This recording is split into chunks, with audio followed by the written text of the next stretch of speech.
What's up, everybody? Doing some tournaments today. I had a 10K free roll entry that I promptly busted out of, and losing flips. And then this other table that I have up for lock poker is a $300 guarantee. My goal is to have this be just kind of like an extra table going while I play the free roll, as the free roll is like 10K. But plans kind of changed because I busted the 10K and I'm doing really well in the $300 guarantee so far. This Poker Stars tournament is another free roll as well. It's for the winner gets a free T-shirt or something for the micros. So I'm playing it just because I'm a huge fan of the show, and I don't know, seems kind of fun. Hopefully I can stack some of the creators of the show. That'll make me happy.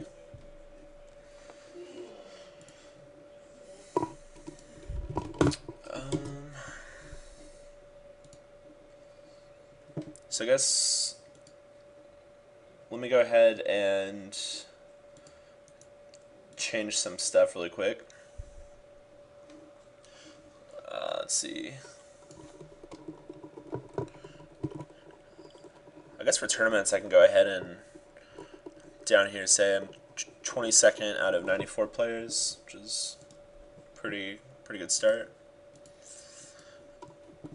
And then I'm going to change the title in the bottom here.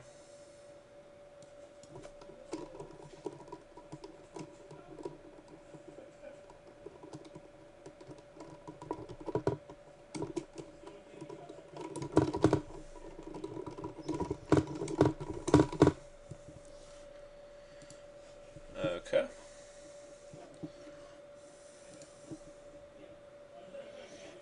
And go ahead and update the title on my stream here.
Okay.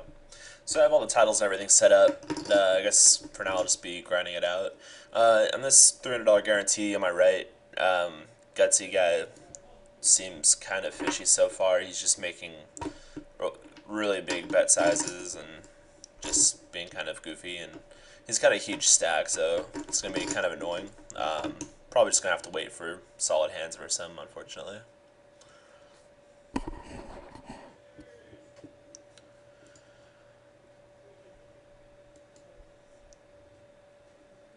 I guess if I start going pretty far in a couple of these tournaments, I might load up some more tournaments. I don't really feel like spending, $10 for a tournament though.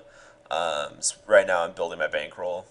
If you guys have been watching the Build a Bankroll series, I don't really feel like losing a bind and just like flips. I'll do tournaments every now and again, but I'm not gonna go crazy with them.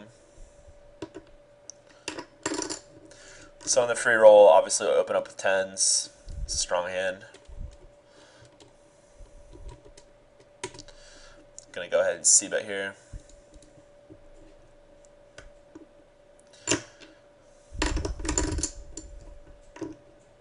It's kind of a dry board. I'm not sure who J Money the 7th is. Seems to be playing alright so far. I haven't really been paying attention though.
turn on some music here.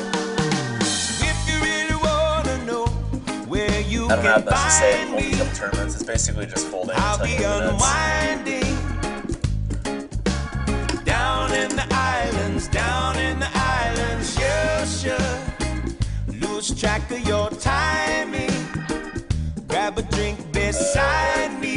I forgot that there's no Down in the islands, if you really wanna know where you can so I'll find kind of me, just have to check these guys I'll out. be unwinding. Pay attention. Down in the islands, you should lose track of your timing. Grab a drink beside me. Down in the islands, islands.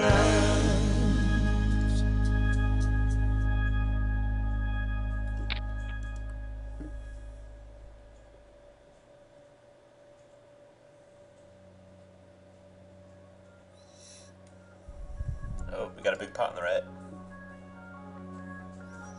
Ace king, ace queen, ace nine. Ace nine was a terrible shove, I think. I mean, it's a good spot to shove if you're the one shoving, but when there's a 3-bet in front of you and a raise by 2 short stackers, it's probably not the best hand. I've been burning bright. Stillwater just won that hand. So long I can remember. Pretty girls and late night bars seem to be my line of work. Believe me when I say I think I can't stay this that's a high good place. Doesn't have a forever. wide range, and he just won a hand, so it's not Had all going he to be too can thrilled to just stand. lose it all Time right to after lay that. this body down. Sweet It was just under 1,000 in the pot, and he has about 4K in his stack left, so I think that's an okay play. This road's been putting miles on my heart. Sweetheart, I've been living in a Here's a guy sitting out, and a guy is short stacked. It's but just one day lightning lightning will strike, and my bark will lose its vibe. But don't give up on me. Well, he hasn't snapped one, so I'm pretty happy about that. Sweet Annie.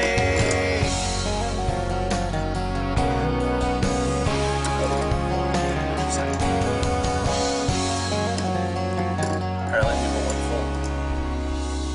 full Sweet Annie. with 5 big blinds. I know I promised you life, but with an empty bed and the words I said don't carry any weight. If I could take back yesterday, find a way to start it over, turn around, put that bottle down, and I'd pray it's not too late. Sweet Annie, can I stay with you a while? 'Cause this road's been putting miles on my heart.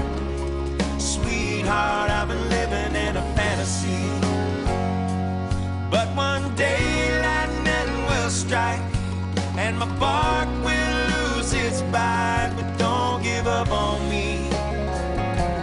What will be, will be. Sweet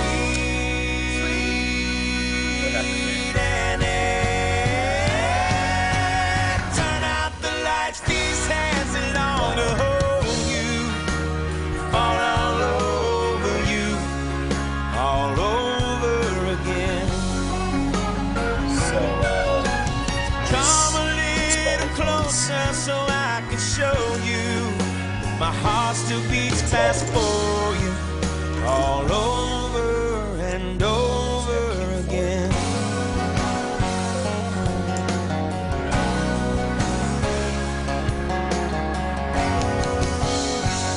Queen 8 suited is a solid hand to deal with right here.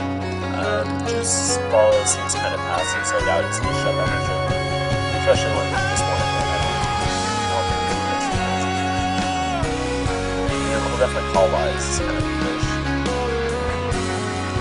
I doubt he's going to be shoving the top pair. I hit top pair, which is most likely the nuts, Sweet so I'm Annie, going to go ahead and c-bet kind of small. Can I stay with you a while? Cause this road's been putting miles on my heart. Sweetheart, I've been living in a fantasy. You know, these type of fish just like to enter a little tiny stack, and they'll put little bits of money in here and there, but they really don't like committing their chips. He'll dwindle down his chips again. He'll probably limp call off the shove with his king 5 offsuit again or something like that. So I don't really expect him to call that much when I shove a top pair, but the board is kind of wet. So if he had any sort of if he has any sort of pair or anything.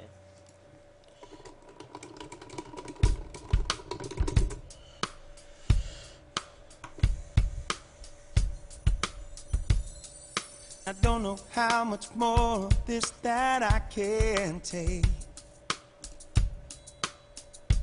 I want you, and I ain't gonna have you any other way. Ain't no time for talking. Show me what you got. We gonna get this bed rocking.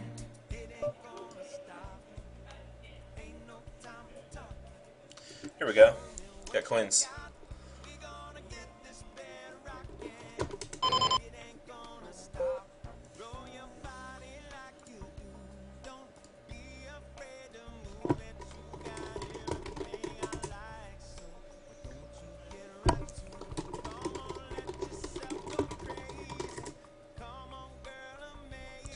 Oh, got one caller and I got to upset like a boss.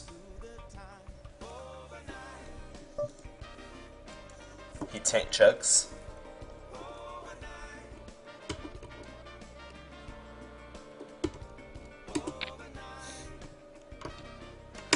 Go ahead and see bet here.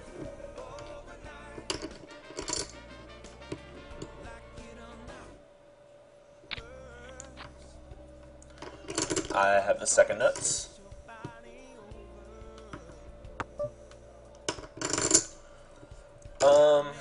I don't know if there's that much in his range that will call here, and even if he has a draw, I think he'll decide to bluff it on the river if I check, so I think checking might be the best play, even though I hate slow playing.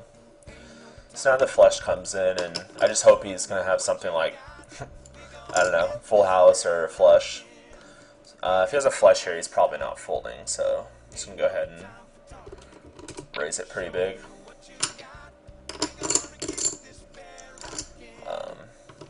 I mean, depending on how bad he is, he might call it an ace as well, but I doubt it. He's never folding a flush or a full house, though, so just gotta raise it up big. If I raise it all, I just gotta get called off by hands I'll actually call, and I don't think he's folding any of those hands.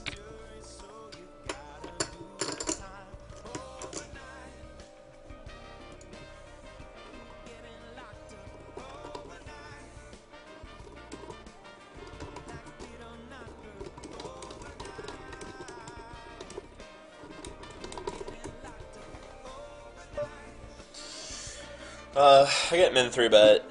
I really don't want to play this, but he did min raise, so I'm getting a really good price to call. My hand is one of those hands that's can flop fairly well. It can get me in some trouble though too, so can't really just commit my chips if I get a top pair.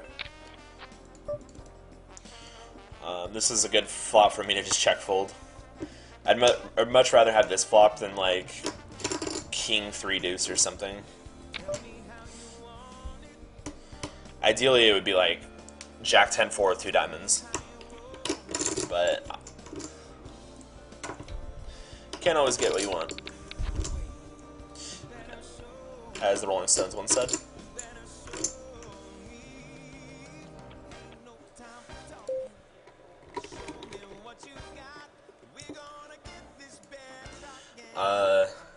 Nikos makes it 4x the big blinds right here, and I got king jack. This is really weird, but I'll go ahead and call. I got a really strong hand. I flop top pair on a wet board, so he opens shoves. I got a call here. Unfortunately, I don't really like gambling it up, but this guy's looks like he's just spazzing out. Okay, Okay. Cool. I have no idea what that was all about, but I'm happy to take all the chips with my top pair. And now I'm fourth in chips. I got kings over here, obviously running good at tournaments.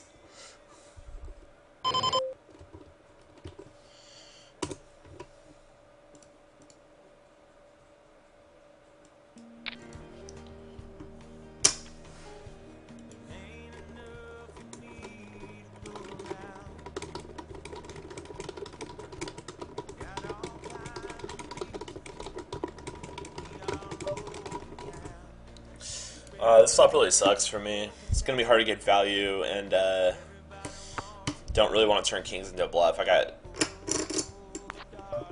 fairly good hands for showdown value. Now that there's 3 diamonds out there, I'm going to go ahead and bet for value. I think an ace is going to bet the flop a lot, so I'm not that concerned about kings, but the board is pretty wet, so I got to charge some draws here. And this guy min raises. It's kind of, if he's thinking about my range and just trying to move me off of, you know, kings, queens, or jacks, then I think it's a good play. But more times than not, this is just going to be some random fish that's just being goofy with, you know, a flush or 2 pair or set or something like that. So just go ahead and fold. Also, sometimes you'll see people flat with like ace jack offsuit, and then they're afraid of ace king on the flop, so they check. But then when I bet the turn, they'll min raise to see where they're at, or I don't know. There's a bunch of goofy reasons people will take different lines, but I actually think it's a decent play if he's semi bluffing. Like, let's say he has queen jack with a queen of diamonds, and he puts me on a range of like middle pocket pairs that will fold, so that might be a good play, but I don't know. I flop top pair here. Board is somewhat coordinated, so I'm going to go ahead and bet. Let's see.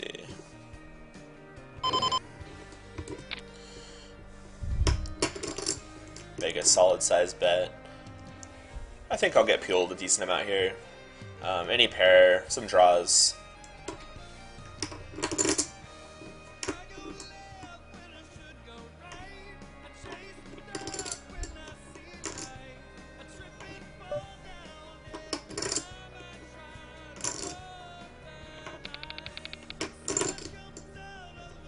So I think that's twice now where J Money has called me pre-flop and then just folded post-flop.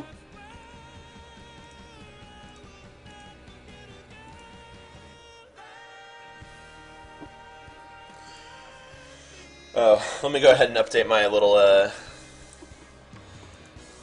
let's see, I'm ranked in this 300 guarantee 5th out of 59. Oh, 6th now. 6th out of 59. Whee! I mean, some people really follow that, and they're like, you know, oh, this is how far I am in the tournament. You know, there's 59 people left, and I'm the first one. Oh my gosh, I'm so good. But that's not really how tournaments work. But I think it's kind of fun to just see where you're at and track it. I mean, obviously it doesn't really mean anything. Like, I just stacked a massive fish that is being goofy, and that doesn't mean I'm good or anything. But it's going to put me in a good position later down the road to win the tournament.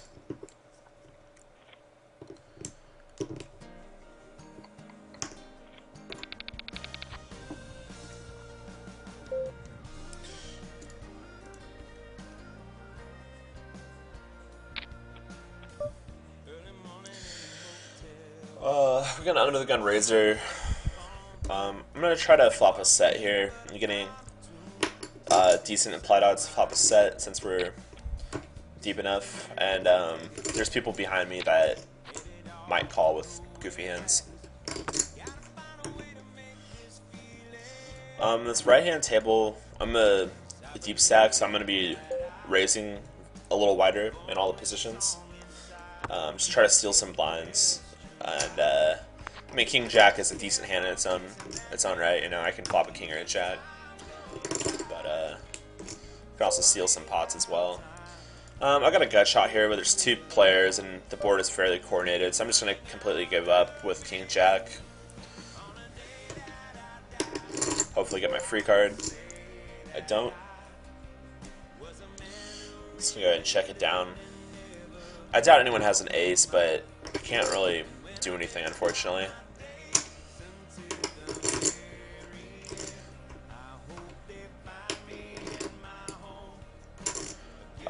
I think someone might have bet a queen as well.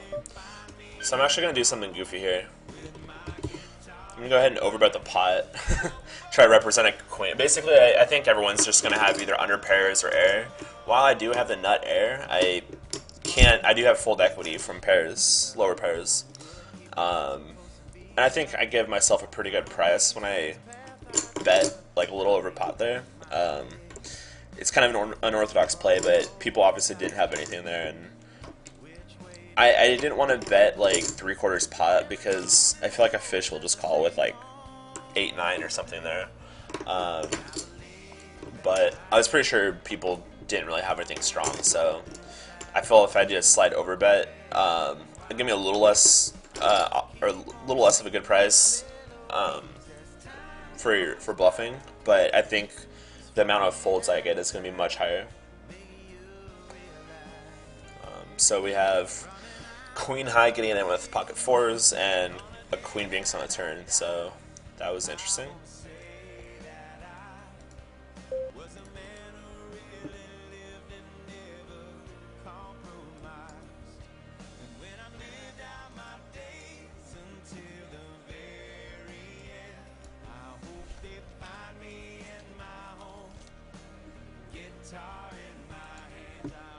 I'm going to test out my volume really quickly. Just 1 second, guys.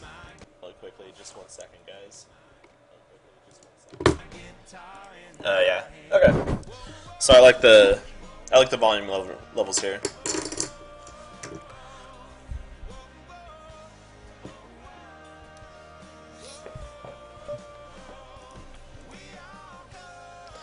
Oh no. The right hand table. Seems like this always happens where some deep stack, loose passive player always hits my left, where I've got like a huge stack, but he's got an even bigger stack. I'm afraid. I find a lot of times when I play tournaments, this sort of thing happens, and then I'll get kind of crippled on some hand where I get coolered, and then I'll get it in as like a 60-40 the next few hands and lose. It's bringing back bad memories. The one thing that really sucks is I can't really steal that much just because this guy obviously just wants to see a lot of pots, and he has a lot of money to see pots or flops with. So I can't really steal against him.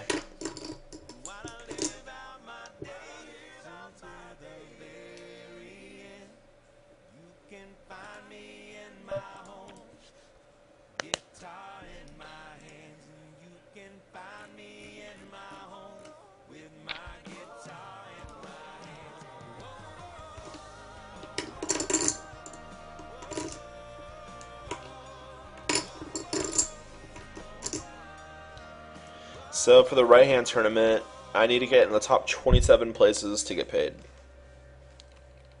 But obviously I'm going for this first spot. It will increase my bankroll by, I don't know, good amount. I think that'll increase my bankroll by about 25%. Somewhere in there.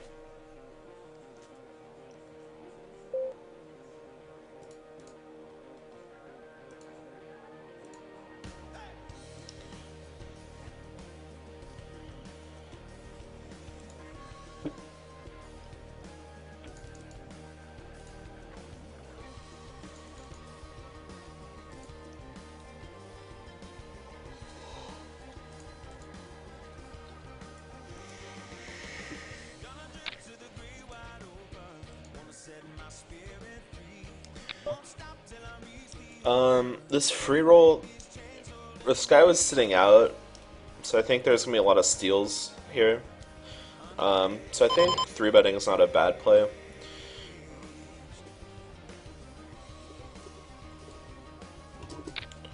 Obviously, it's a bluff. We're deep stacked, so I can make a couple plays here and there. I don't have to just wait for the nuts every time. I kind of like this more. It's more like cash games in that regard. And I don't know who this Joe guy is, but I'm hoping he's not a fish. I hope he was just some solid player that was trying to see a flop in position with a marginal hand. I mean, obviously, I'd rather have a stronger hand than 7-9 to be 3-betting as a bluff. 7-9 isn't going to really flop that well, but you know, maybe if I had like 7-9 suited, it'll give me a lot better options for barreling or, you know, something like that. But I've been playing fairly tight on this table, other than like the huge hands I've gotten, obviously. So I think I can kind of cash in on my image.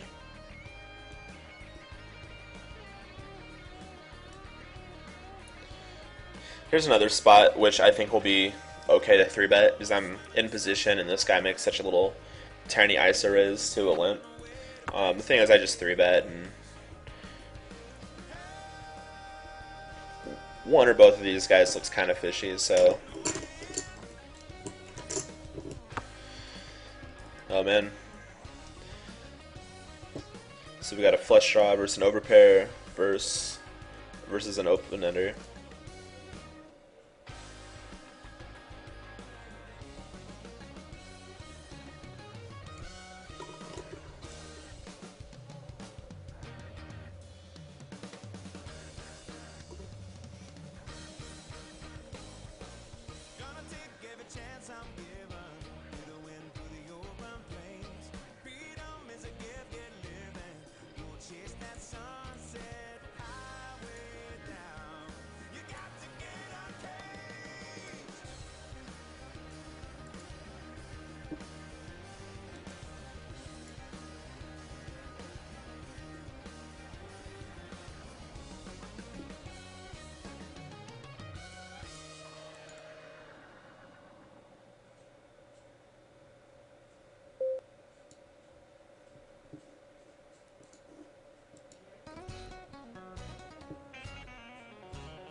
Alright, so this guy just limp on the left-hand table. Had I seen him limp before, I probably wouldn't have 3-bet bluffed him.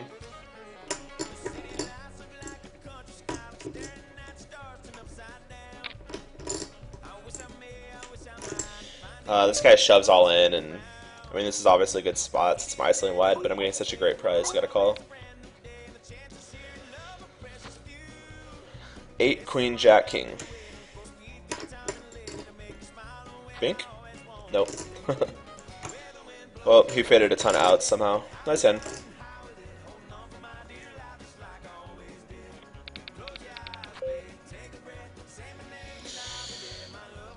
Ace, Queen in the bottom right here.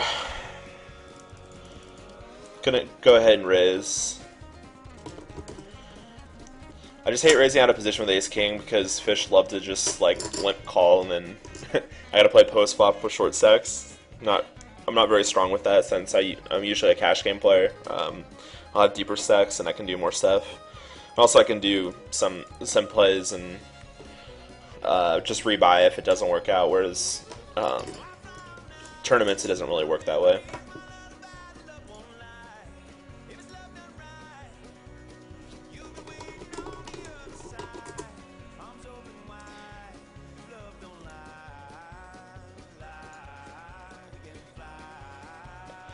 It's like a nice hand to that guy. Gotta win some flips to win tournaments.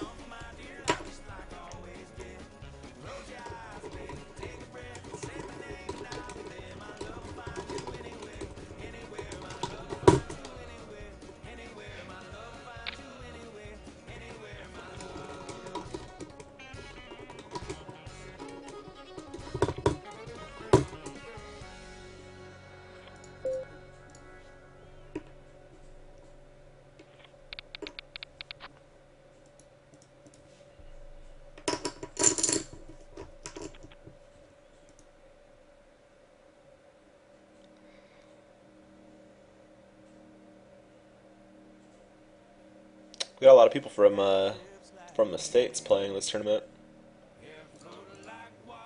It's good to see.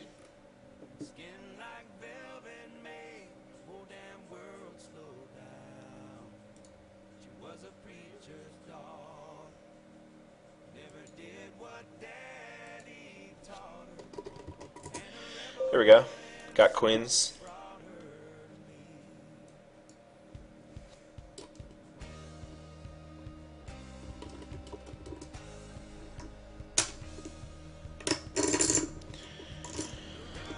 Go ahead and pop it up. Oh, we get one color, two colors. Very dry board. I got an overpair.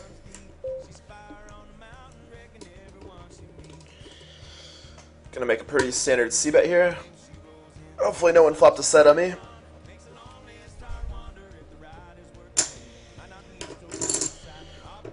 We get a call, which is somewhat expected.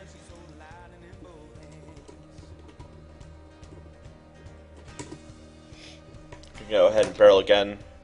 Hopefully he's got some stubborn middle pair at jack, and hopefully just wasn't peeling with a 6 or something. He goes ahead and checks river. Board's pretty dry, so I assume he's just gonna have a jack a lot. So I'm gonna go ahead and bet for value against that.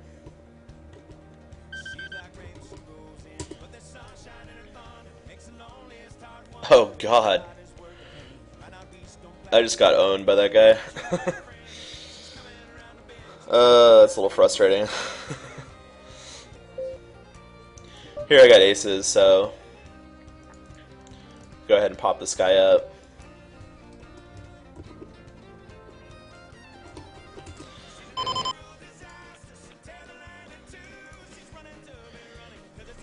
I think someone just cold called me. I'm actually going to check to the cold caller so he can hopefully shove and I can get this other guy kind of involved in this pot here. Unfortunately, he doesn't get involved, so hopefully I run good here. I kind of need to come back from that huge loss. So, I'm still in the game. I guess overall after those last two hands, I'm down about 4K. Not too shabby.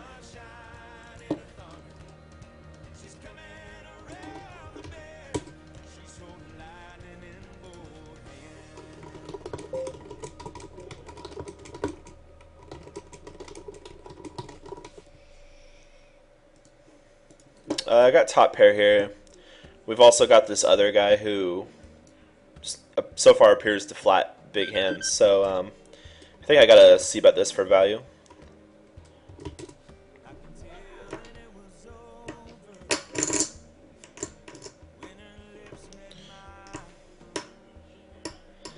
Apparently he could have kings or queens here. He calls. The board is pretty wet, so I got to barrel again. Not my favorite spot because like I have a 10 as a kicker, and this guy can obviously flat really huge hands, so he could definitely have ace jack through ace king. So let's see. I'm gonna go ahead and barrel.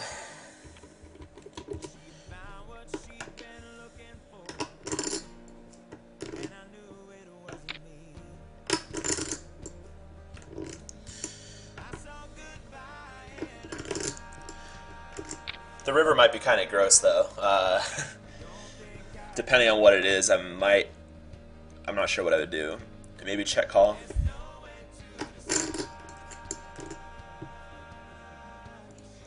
But looks like I'm back up. My stack's at about 20K again, so Well, I guess he could have taken all my money with his aces versus queens, so I'm kind of glad he didn't.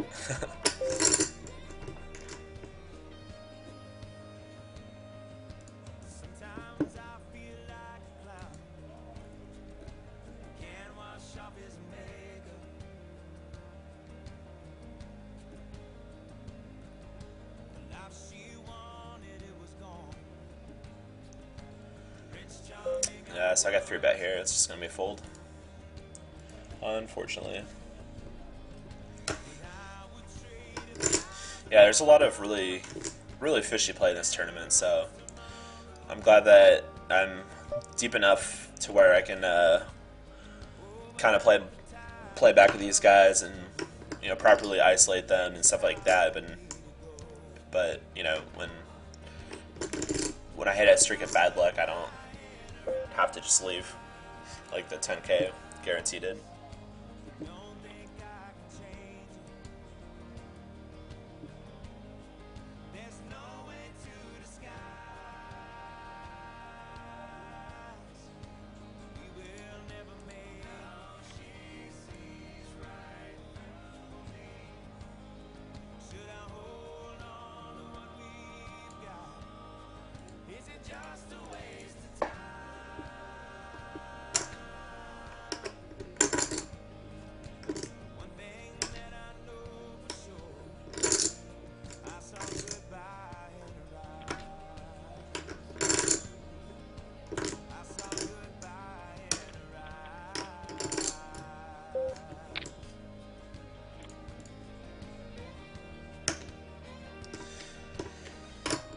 So, deep stack calls us, which I kind of expected.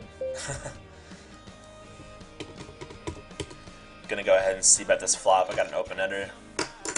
He snap calls, which is kind of these guys' MO. I'm gonna go ahead and barrel, as I think he can call with just 2 overcards here, and I've got quite a bit of equity. He folds, so pretty happy about that. Getting fish to fold is always a memorable moment. It doesn't happen often enough.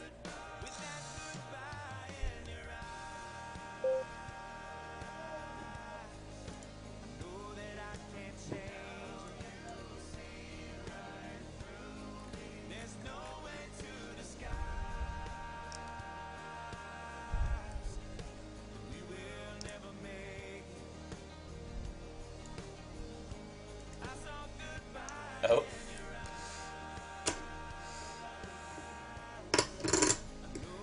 Got a huge hand.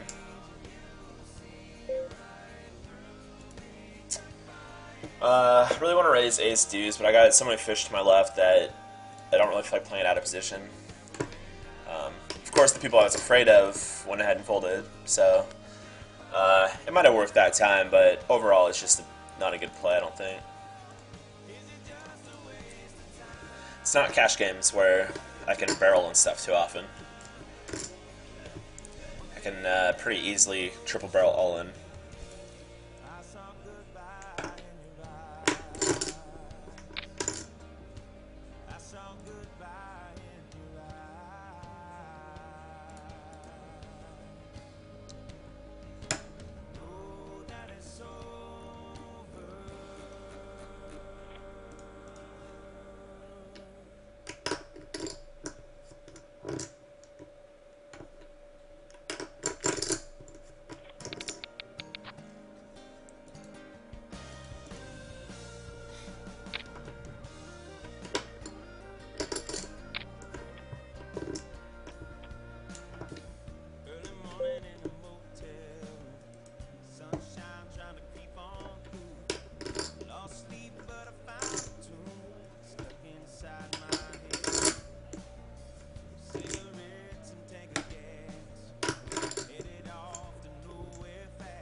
so just waiting for hands. We got the king queen suited.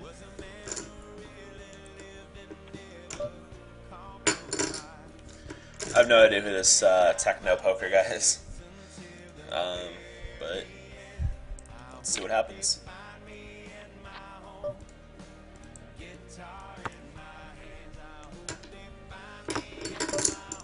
He checks, so I think he just has air a lot. I'm gonna go ahead and bet out turn.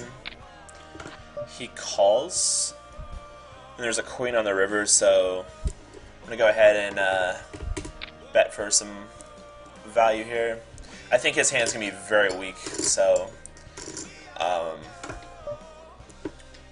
just bet kind of small to try to induce more calls there since I actually hit my hand. Had I not hit my hand, I would have probably bet bigger, so a little exploitable, I know.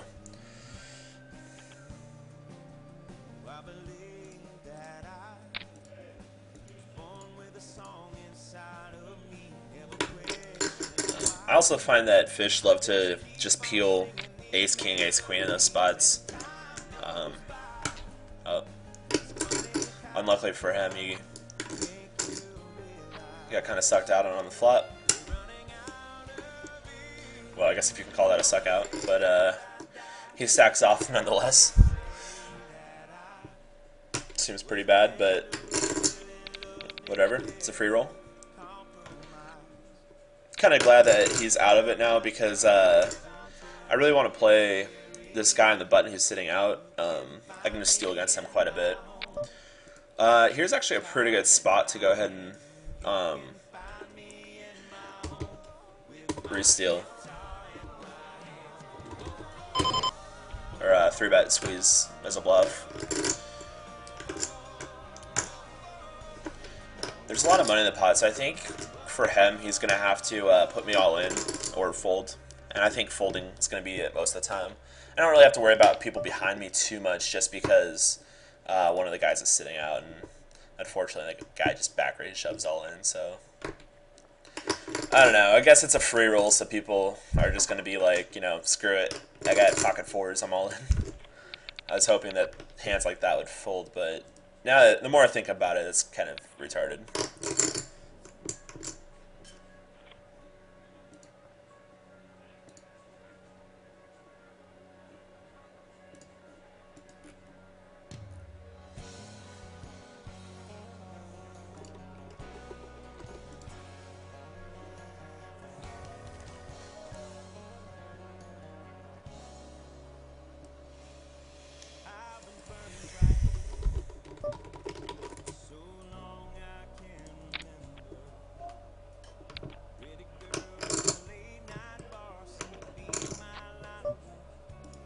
I get called again. Let's go ahead and see about this board as a bluff with my deuces.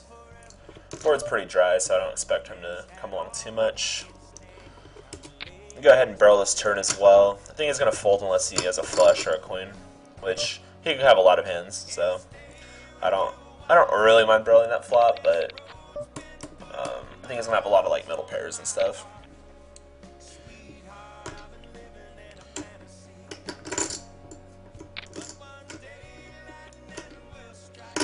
Of course, it's a tournament, so when I'm wrong, I have a pretty short stack and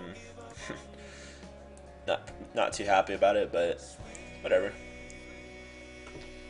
Welcome into Countdown Daily, presented by IBM.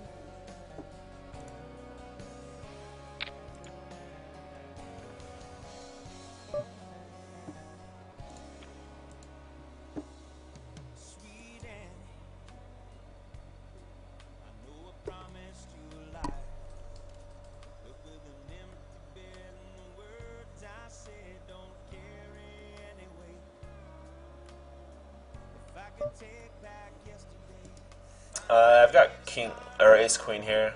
Bunch of guys just limping and whatnot. I think I need to isolate here, so go ahead and pop it up. Unfortunately, there's a bunch of deep stack guys with lots of chips, which seems to happen quite a bit in these tournaments, and makes me kind of cringe because I don't know. Seems like whenever I bust from a tournament, it's always against a deep stack loose passive guy, but maybe it's just selection bias by my brain. I don't know. So anyway, I flop a pair and c-bet and win, so I'm happy. This guy, I plan on him calling a lot. I'm not gonna really bluff here with my king high. I do have some showdown value, and could possibly steal some turns as well. He just snap checked, and I'm actually kind of happy just to check this down. Board isn't that great. I don't think I'm gonna get that much fold equity from him. So sure enough, I have the best hand, and I win. So yeah, this guy is just calling all sorts of stuff, I guess.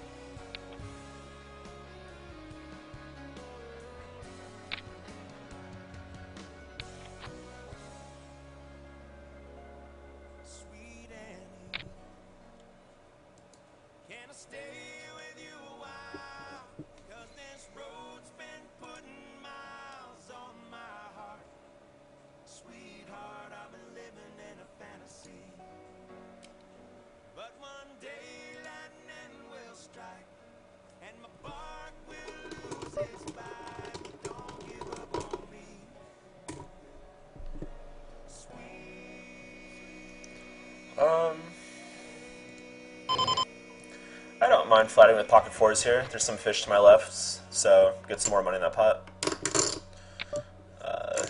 Don't really flop anything. This board kind of blows.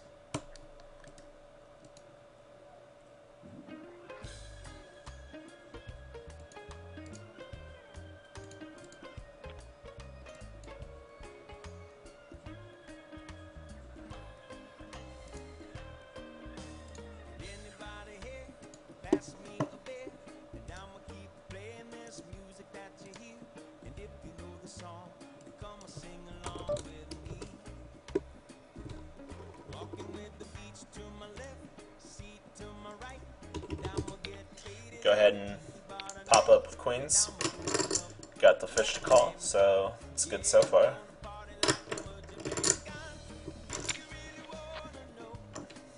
Pretty good flop for me as well.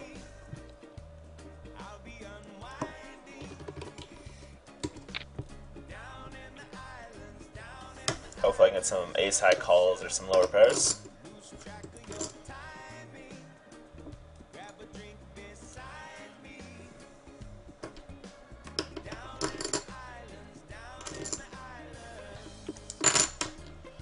Alright, I'm okay with that. Slowly but surely building my my roll.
So again, Sky limps on the left, ace 4 offsuit.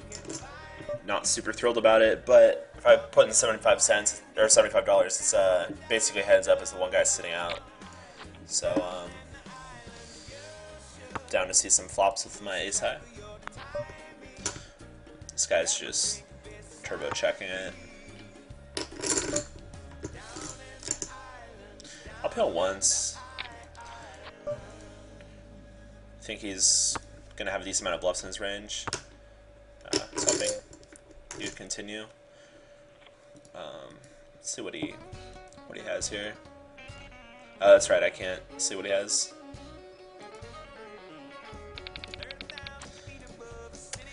Oh well.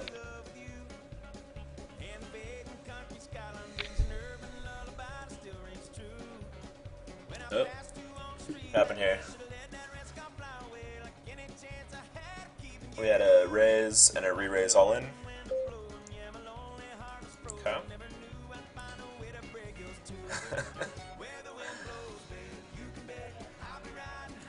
Then Ernie goes ahead and raises it all in except for $1, which is funny.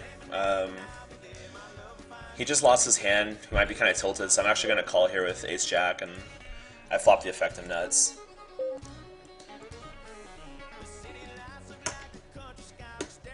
And he's practically drawing dead. Oh, yep, he's drawing dead. I was going to say he has a king out, but nope.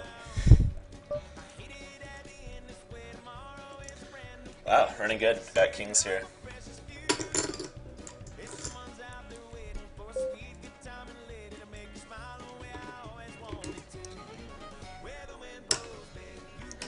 Go ahead and isolate this guy. Got a good flop.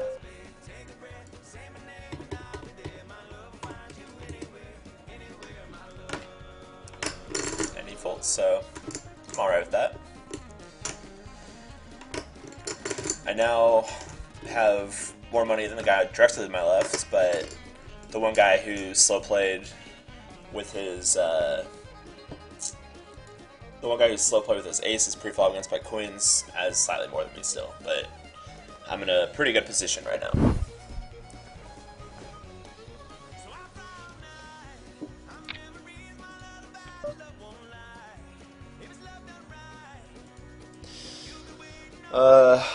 Blues Bravo seems okay.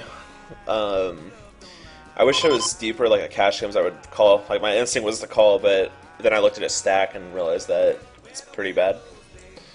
I don't think I have the best image ever with him, so another option might be re-raising, getting it in with certain pairs, but I think he's going to have pretty strong hands a lot. Oh, wow. I did not expect the king 8. So, I'm not sure what he was doing there. Maybe he's not a good player. He just seemed alright. I guess I haven't really seen him showdown.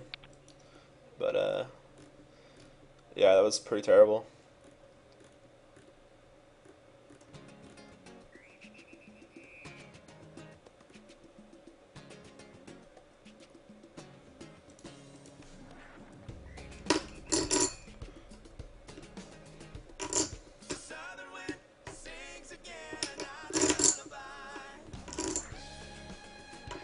We actually have a lot of people sitting on this table, which is good for me. We have the deep sack fish to my left, though, which sucks, but I'm going to be planning on stealing a lot of pots, hopefully.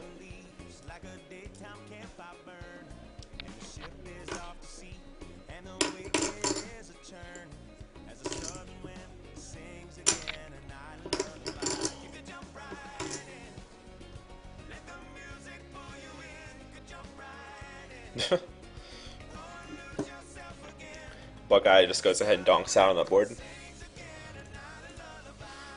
Guess he had an ace.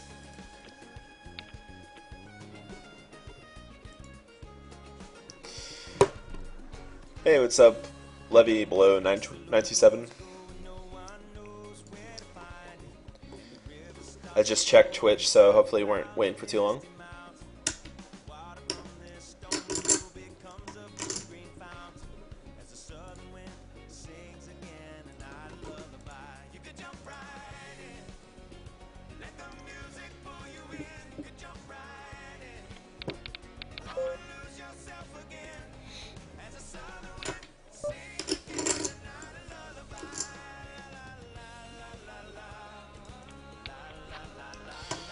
So 7-3 Yoda seems like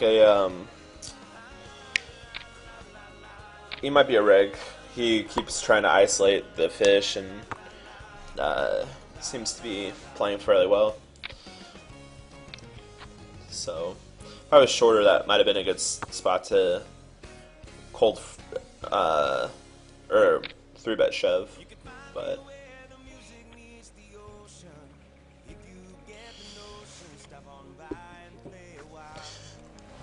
So in the chat, I'm asked, have you tried Hero Poker? And yes, I have. Not Hero Poker specifically, but I was playing Black Chick Poker, which at the time was, which was on the Merge Network, but I cashed out of the Merge Network, and I'm playing on Revolution right now. So I hit a set of 4s, but fortunately no one really bet. They just all turbo folded, so kind of sucks. Oh well. I'm gonna go ahead and steal here with King 6 offsuit for, well, just as a bluff, but this guy can definitely call with worse. As a matter of fact, I kind of expect him to call with the worst lot. And I ended up flopping pretty well here. Top 2 pair. He calls, which is great for me. I don't really expect him to have that much, so I'm going to go ahead and c-bet kind of smaller.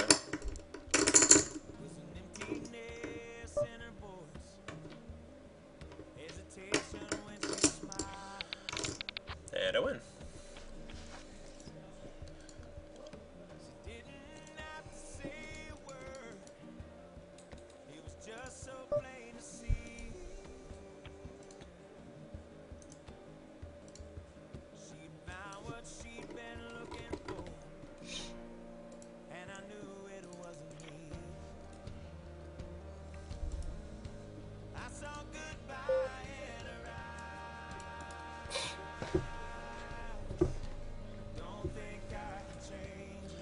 I should probably switch this and this around.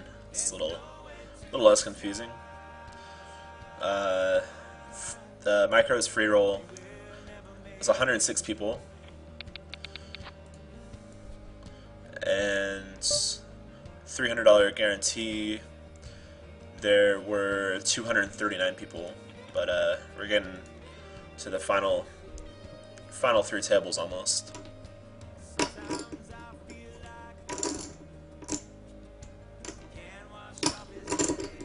And actually, the top 27 people get paid, so I'm almost in the money as well, which is exciting.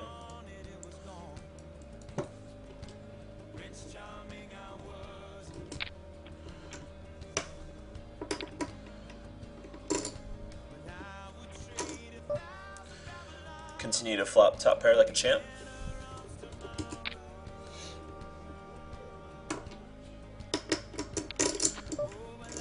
The board's pretty dry, and I think he can peel pretty wide, so I'm actually going to check raise all in, because I think he could be floating here a lot. So hopefully he bets, and then I can just go ahead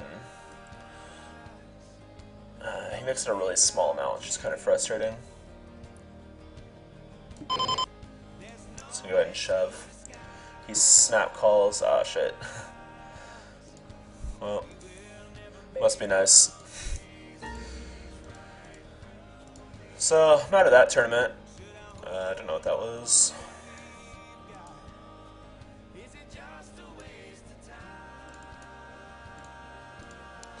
But, still doing pretty well in this one.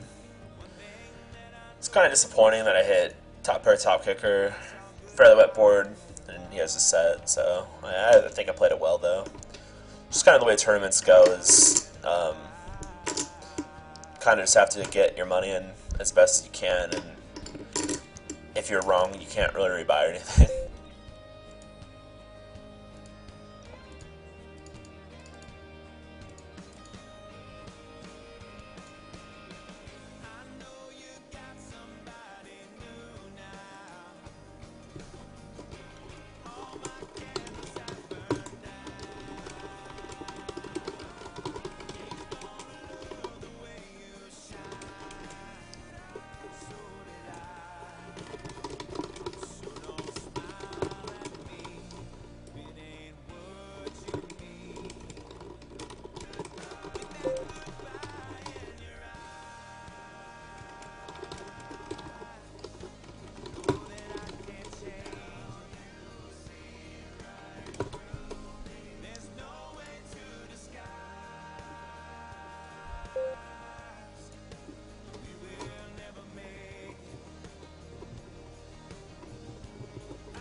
games.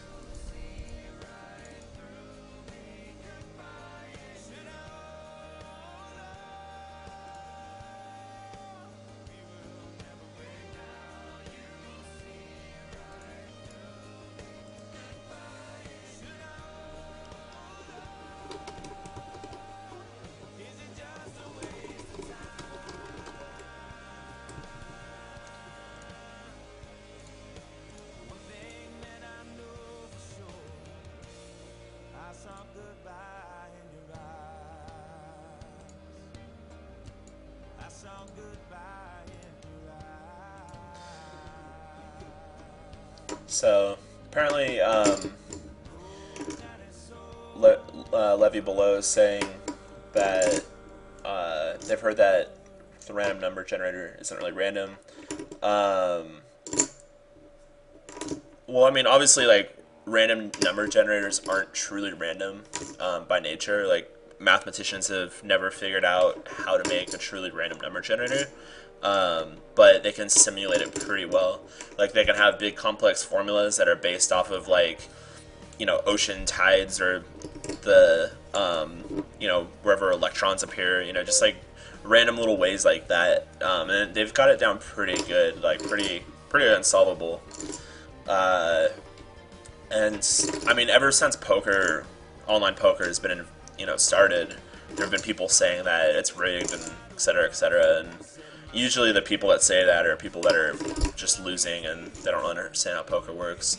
I've been playing for several years, and I'm a pretty proven winner over the game, so I don't know. If it was rigged, someone's rigging it for me somehow, but I mean, mathematically it all pans out. Like, when I look at my stats and stuff, things happen in the same frequencies as they should. Like, you should flop sets 12% of the time, and that does happen over the long run on my stats, and just different things like that. Or you should get aces X amount of the time, and I get aces X amount of the time. So I don't know.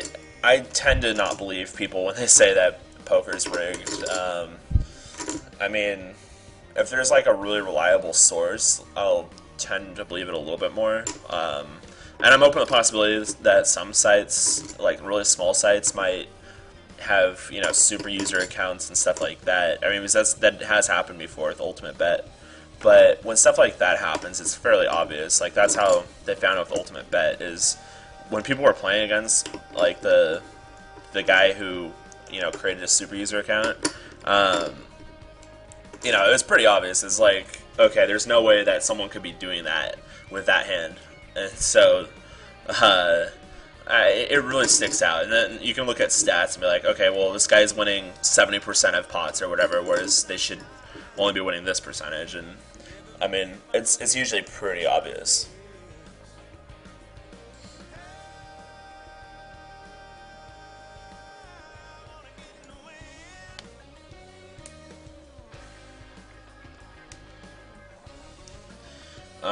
So Levy below is saying that some pro and some person that works with computers says that that it's not really random, and according to his statistics, or his quote unquote, according to his statistics, his big pair loses to small pairs 46% of the time. Yeah, I mean, people truly don't understand, where like ranges or not ranges, math. Like, people will say every single time I have aces I should win, stuff like that. But that's really not the case when it comes with when it comes to poker. So I'll actually bring up my stats, and I could actually filter for the times that I have. Well, I don't know what he considers big pairs. Maybe he considers like tens through aces. I'm not sure. Maybe jacks through aces. But I can put in a filter of jacks through aces, and I'm pretty sure it's not going to be that high. I mean, and not as high as people expect. Like, I'm sure most people expected it to be like super high, like 80+%, but you really don't win that much with those hands.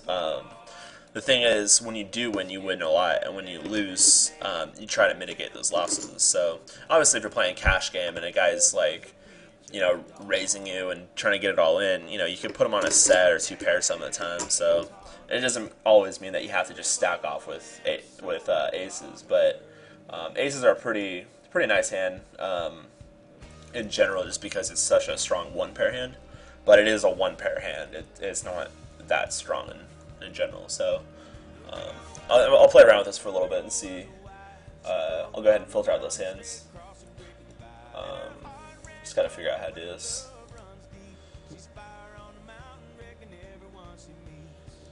So let's see.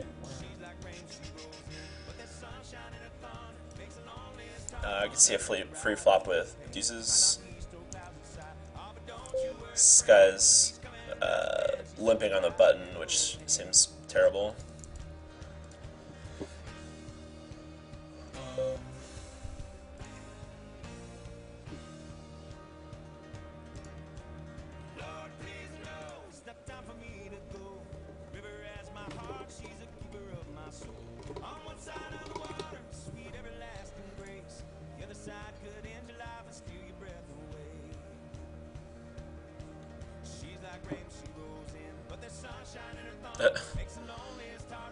Okay.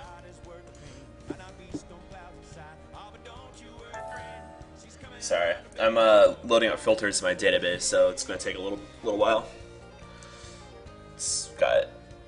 I'm going to take my database with the biggest sample size and do it.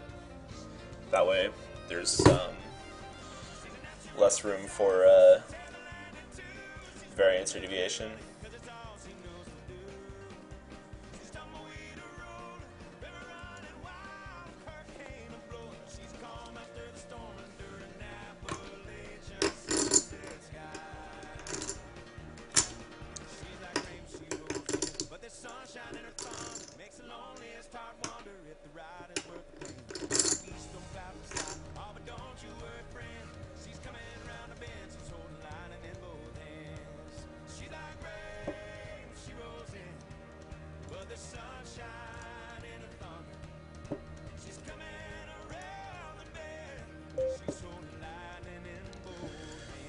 Okay, so here we go ahead and raise it up. I'm perfectly happy to get it in pre-flop as well, but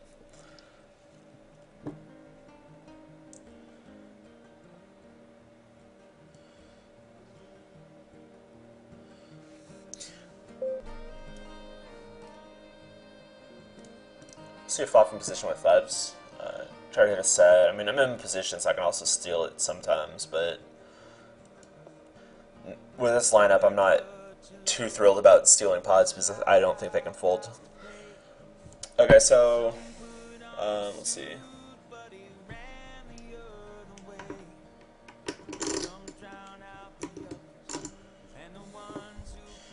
So, for example, here's my PokerStars account from a specific period of time.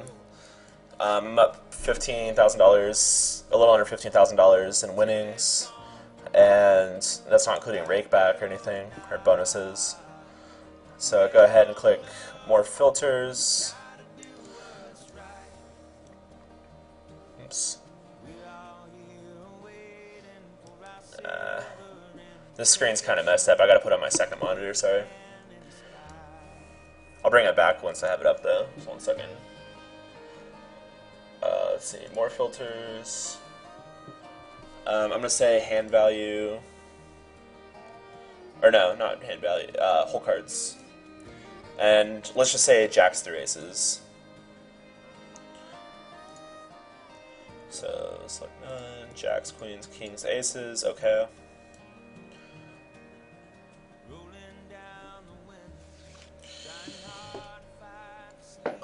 There's hundreds of thousands of hands that's going through. So jacks through aces, I have won a net total of 33,000. I'll bring it up. $33,000, $33,039.76. My win to showdown was 41%. My one money at showdown was only 61.8%. So that's when I actually showed it down how much I've won. So it's only 61.8%. Like, that's even lower than what you were saying that pro said. So, or I don't know if he's pro or not, but yeah, you just don't win that much, like, with that. How many times have I won aces against lower pairs? Not sure if there's a way to filter that out, but I mean, it should be like 80% or so in the long run.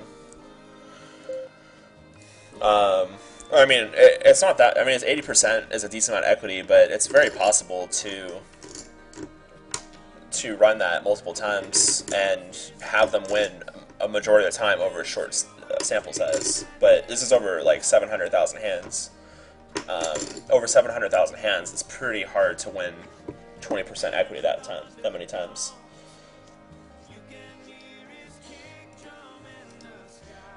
Let's see.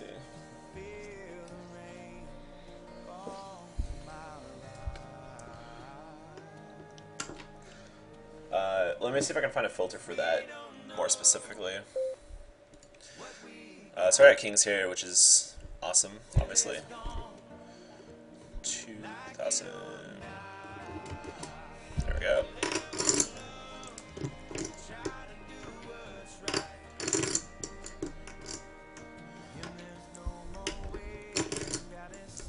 So got a cold call from the fish out of the blinds, and the guy who limped just goes ahead and folds. So here I'm not terribly afraid of a 10. I think when he cold calls, he can have all sorts of like giant broadways. He could have lots of pairs as well. I'm gonna bet a solid amount, because I think if he has a pair, he's not gonna fold. 6 isn't like the best turn ever. Ew.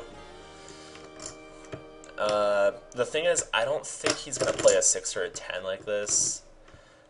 It's kind of gross, but I think I have to call it off here. If I'm wrong, I'm wrong, but I guess I'm technically in the money, so whatever. But I'm pretty sure my read's right. Like, I don't think people will just take a 10 and open shove it on the turn like this, so. Call. And he's got a flush draw. Cool. So, just doubled up pretty nicely there. But even there, it's like, that's another example of stuff that happens. You know, I've got pocket kings, and a guy flops just ace high and just calls with ace high, and we get it on the turn. And it would seem like kings has a lot of equity, but it really doesn't. I mean, he has 9 outs for the flush, and then he has another 3 outs for the ace. So he's got 12 outs, which is about 25% or so. And that's really, I mean, for a spot that seems like I'm really far ahead, he actually has a ton of equity. So, I mean, obviously I'm winning a lot, but he's doing pretty good there. So let me go ahead and try to find that filter for you. Was it aces? Oops. I guess I'm in first place now, so 1 out of 24. Let me go ahead and update that really quick. Oops.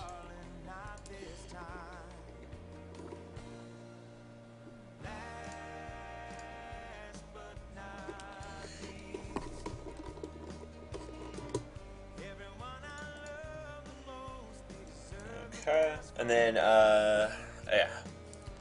So, I don't know why this window messes up when, oops.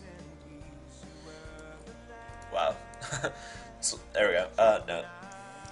I don't know, the filters window messes up when I put it on this monitor, so I'll move it over here. Board texture, or no, sorry, hold cards. So I'll make my hold cards just pocket aces, and then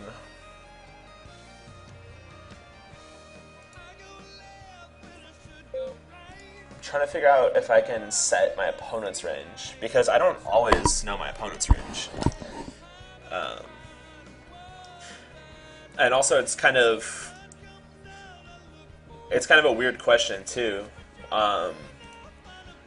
Let's see. So how many times have you won aces against lower pairs? So I guess that's assuming all in preflop.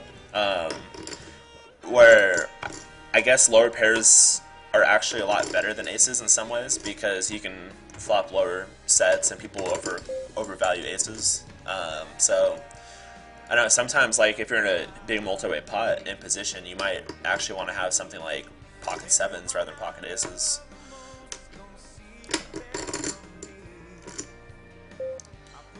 I'm going to go ahead and c-bet here just because it's a fairly dry board and I think he's just going to fold unless he has an ace or an 8. So let's see.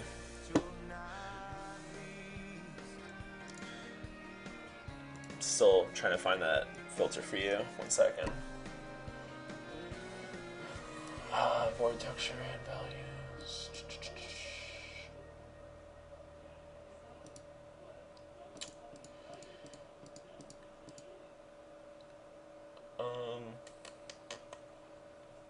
Yeah, unfortunately I can't do a hand, or I can't do a filter for what my opponent has. At least if there is a filter for that, I don't know where it is. So if you know where it is, let me know, and I'll be happy to find that out. So King Jack diamonds, fairly good flop. This guy goes ahead and donks out half pot. I'm just gonna go ahead and, well, I guess he leads out. There was no pre-flop raise, so I'm gonna call with my top pair. Not super thrilled about it though. I mean, if a guy that limps raises, I'm definitely gonna fold. If Rad keeps barreling, I might fold on some rivers. He goes ahead and checks though, so I'm gonna go ahead. The other guy calling is kind of weird too, so I'm gonna go ahead and put out kind of a smaller bet because there's a lot of people that obviously have some sort of hand on a very dry board. I'm gonna go ahead and just bet kind of small here, hopefully get worse jacks to call. Cool. So make some more money. Yeah, it's definitely a bet fold there on the river.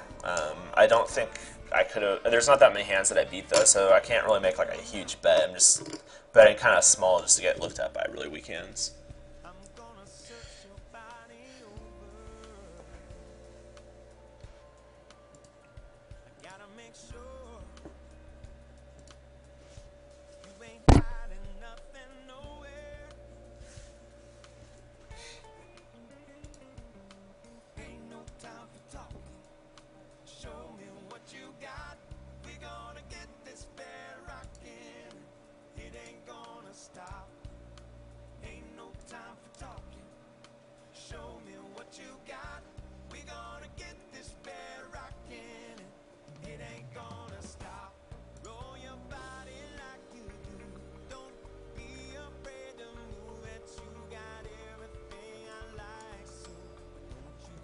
Let's see. So I'm being asked about Poker Tracker. No, I have Hold'em Manager too. I find Hold'em Manager a lot better, in my opinion. It's just I'm a lot more used to it, and they have more stats that I like. Now I know that Poker Tracker came out with Poker Tracker 4, which apparently has a lot of improvements from Poker Tracker 3, but I haven't really tried it yet. I'm really used to Hold'em Manager, so it does the job for me, and it's really smooth, and I like the layout. I find when I do coaching for people that have Poker Tracker 3 and 4, I know what I'm looking for in the tracking program, but I don't know where it is because it's Poker Tracker, and they have different names for different stats. They kind of have some weird stats that I'm not 100% used to.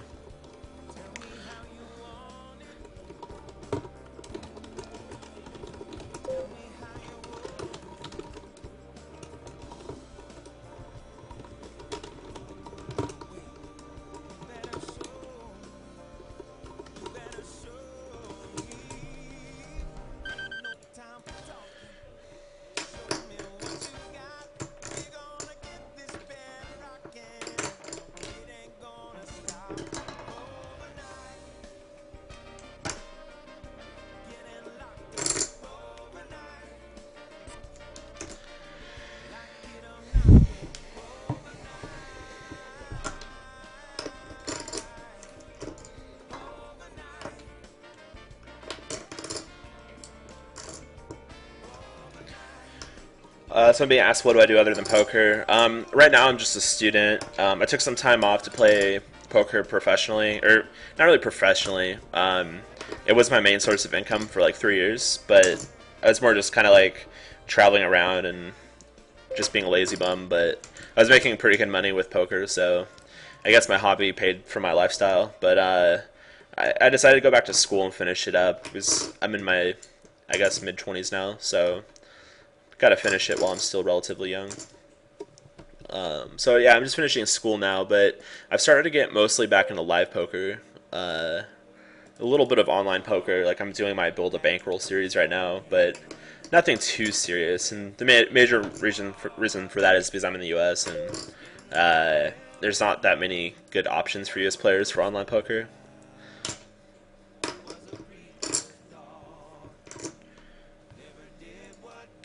So here, just a fold with ace five.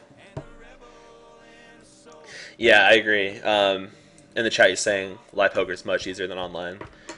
Totally agree. There's online. There's a lot of good players, but the way you make money online is it's the games are harder, but you play way more tables and way more hands per hour. So you get a lot of hands in at a lower win rate. So it comes out to be more money in the long run. But if you can play higher limits live, then it's really good. But you kind of need a deep bankroll to be playing 5-10 or 10-20.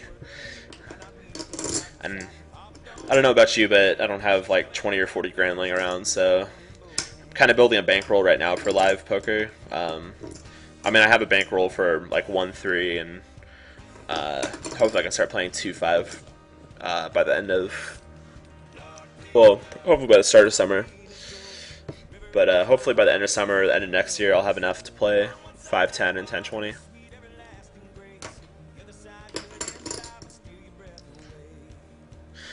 Another thing is, I'm in Northern California. There aren't that many great games up here. The highest game that they play on a regular basis is the 2-5 table. They have a decent number of 2-5 tables though, throughout all the the little Indian casinos and stuff.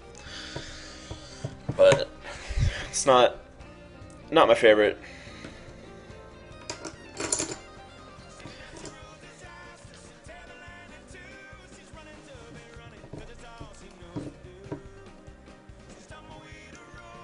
So we've got an all-in right here. And ace-queen wins, so I guess there's only 15 players left now. 15 players, pays out $9. So getting fairly close to the final table.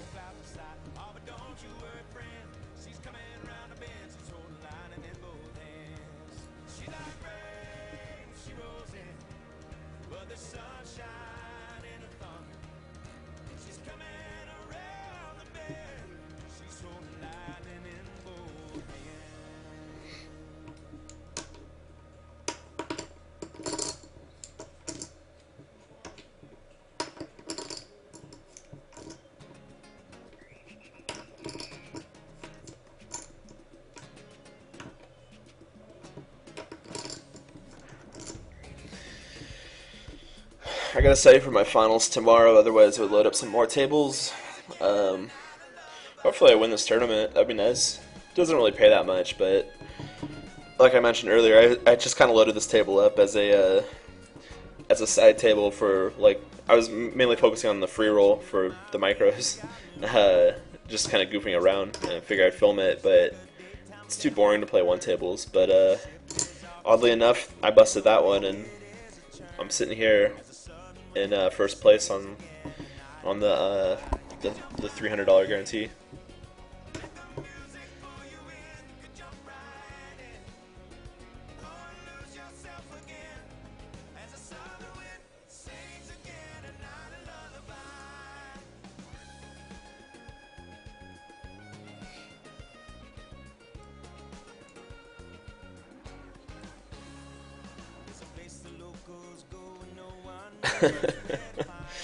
I just read a comment in the chat, said, I've heard a story where someone raised while everyone limped and people were mad at him, said it as a friendly game. This is live, by the way. Yeah, I mean, That's very typical of live poker. Everyone wants to see the flop, and they're there to gamble. It's like blackjack for them. They want to, see their hand and then decide whether they want to put more money in, or after the fact that they see the flop, they want to make all their decisions then. And I don't know. It's pretty goofy. Like, I don't know. It's way different than online. Like online, you're never supposed to limp. So if you go and raise people when you're on the cutoff and button, they flip out. They're like, man, stop raising all the time. It's like, dude, this is super standard.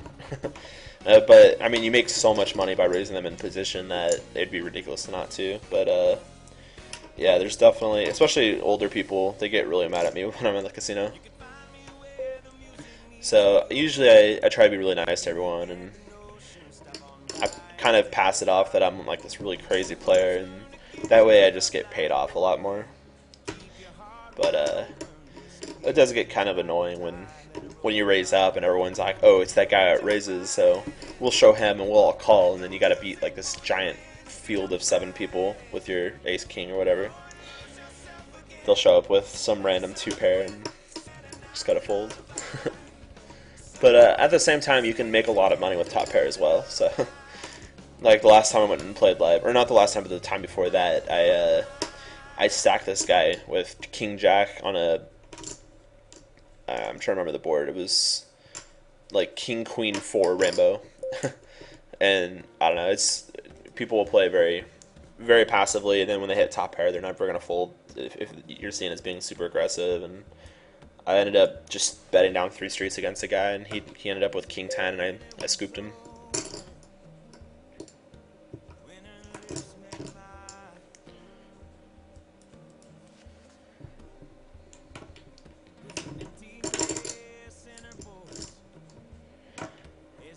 So I'm being asked if tournament and cash are played differently, and they definitely are. Cash games, you're much deeper, and you can rebuy. Cash game, the whole goal of cash game is to make no mistakes and always do the best play no matter what. So if that means, like shoving all in pre-flop with a 1% equity advantage, then do it. Even if it's like 10 grand. It doesn't, there's no other like considerations you have to take other than whether it's profitable or not. And if it's profitable, how profitable is it? You want to make it as profitable as possible. Whereas a tournament, the goal isn't to make profitable decisions necessarily. The goal is to win all the chips. So there's different theories when you're playing tournaments. So for example, if someone raises, I re-raise them on the button and they shove all in, and I have ace king. On a cash game, it would be very profitable to just go ahead and call that off. But in a tournament, like early on in a tournament, you might just fold that because you don't want to gamble all your chips in a spot where you're probably going to be coin flipping, or in a spot where you have them slightly dominated. So that's kind of the difference there. Whereas tournaments, you're basically looking to flop the nuts and just try to build up a stack that way. In the early parts of the tournament, in the later parts, it's more mathematical. Because you have a short stack, you might have a couple of big blinds, and you have to just literally say, okay, well the pot's this big and I'm risking this much money, and he calls this percent. So you can literally find a mathematical model of what's profitable to shove and what's profitable not to shove. It just becomes very robotic, and there's a bunch of like all-ins and calls and folds, and there's not much poker being played necessarily. It's basically just, is my hand ahead of his range and what he calls with and folds with, and if so, then shove, and if not, then fold. Whereas cash games, you don't ever really get in that situation that often, unless you're against some short stackers, but it's a lot rarer. Usually cash game, you're going to play a lot more speculative hands, you're going to be raising a lot more, not really just waiting for hands. Like you can start 3-betting 5-3 suited on the button and like bluffing people, and you can't really do that as much, especially in the late game, for multi-table tournaments.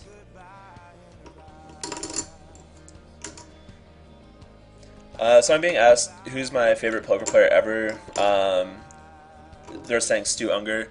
I've never seen Stu Unger before. A lot of people say that they really like him. Well, not a lot of people, but a lot of people that played back in the day, used to, really like him because apparently he won 4 World Series of Pokers. Of course, that was back in the days when there was anywhere between like 25 and 200 people in it, but still, that's very impressive, and it hasn't, been repeated ever since. So that's a pretty cool accomplishment by him, I would say. But my favorite poker player, I was actually discussing this earlier with some friends. My favorite poker player is Vanessa Selbst, and the reason is because I used to watch all of her videos when I was learning poker on Deuces Cracked, and she was just doing all this crazy stuff for the times, and I just really thought it was awesome, and I highly respect her because she's been making a ton of money at poker while going to law school. She's a very good cash game player, and I'm a cash game player, so I kind of respect her in a lot of ways for not only being a great poker player and a very smart person, but she's also able to finish law school at the same time, whereas I kind of stopped going to school for a while and then came back and I'm finishing school now. So I kind of use her as a model of someone to emulate, and I really respect her. And apparently this year she kind of turned to like I wasn't sure if it was this year, maybe it was probably last year, that she turned into a multi-table tournament player, like a live tournament player, and apparently she's been crushing that. I think she won $3 million this year. She's doing pretty well for herself.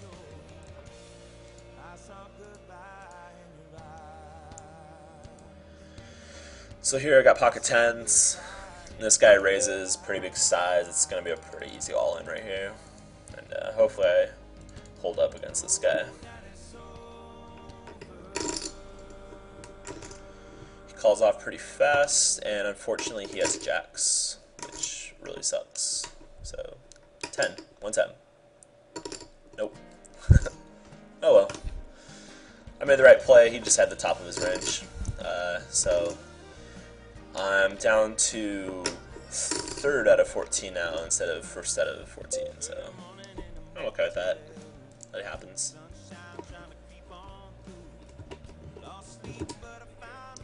Go ahead and raise 2 suited broadways. Seems fairly standard. Luckily, I have a pretty huge chip stack, so I can take a hit like that and not be too affected by it. It's kind of how tournaments work. You just gotta get to a point where you're just shoving all in, and hopefully you win a bunch of flips in a row.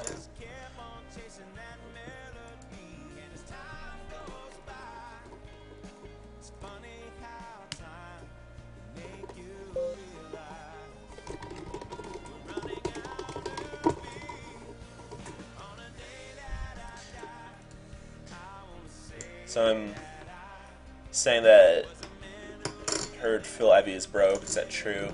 I haven't really heard that rumor, but I kind of doubt it's true. Mostly because he makes a ton of money with poker, and the only way I could see it's true is him just gambling with all of his money, playing like, I don't know, high stakes baccarat or something. I saw fairly recently that he was in London playing like really high stakes. I can't remember what it was. I think it was baccarat, and he ended up winning like $7 million from it, and they weren't paying him out because they thought he was cheating or something. But so they held his money, but apparently they found out that he wasn't and gave it back to him. Or I'm not really sure how it was settled, but as soon as they found out he was cheating, I would have known by now. Hey, what's up, Supreme Gaming?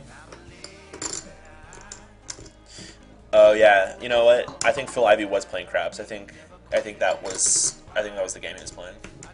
I don't know. I don't play any of those games. I don't even know how to play most of them. I pretty much just play poker. I played one hand of blackjack in my life.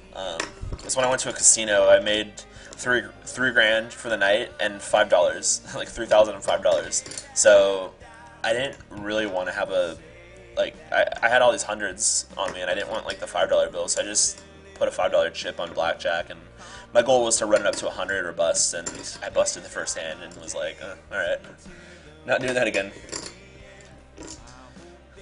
Yeah, I mean, that's kind of just the cash game mentality that I have, is if it's profitable, I do it, and if it's not, I don't.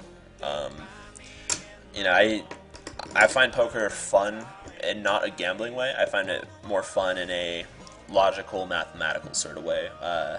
And some people, I guess there's two types of winners at poker. Like, one is the logical, mathematical type, and the other type is people that have huge egos and they want to, like, crush their opponents and dominate their opponents and stuff like that. I don't really have that at all. But it's kind of weird though, because people that play kind of logically and mathematically, they usually just end up around the small and mid stakes and don't really become top tier players. The top tier players are players that have huge egos, but they can kind of control their tilt for the most part. So I don't know. It's logical, mathematical players don't tilt as much. So there's kind of like a weird balance there. I would say the best players are ones that have a healthy ego that can drive them and motivate them to be the best, but they're also really smart, logical, and mathematical poker players. And they obviously just don't have they can't tilt. Like, that's a must. Let's see. Casinos suck. If you lose, you can keep playing, but if you win too much, you're out of here. Yeah, that's why I like poker, is because you're never against the casino. You can win or lose as much as you want, and they will welcome it. They get their rake, and that's that. So that's pretty nice. Being asked, is this the end of my cast or just starting? I started a while ago. I had 2 other tournaments up, but I ended up busting those, and I kind of opened up this $300 guarantee just to kind of like mess around, because I was getting kind of bored of the other tournaments. I was going a little slow, but oddly enough, I'm doing really well in this tournament.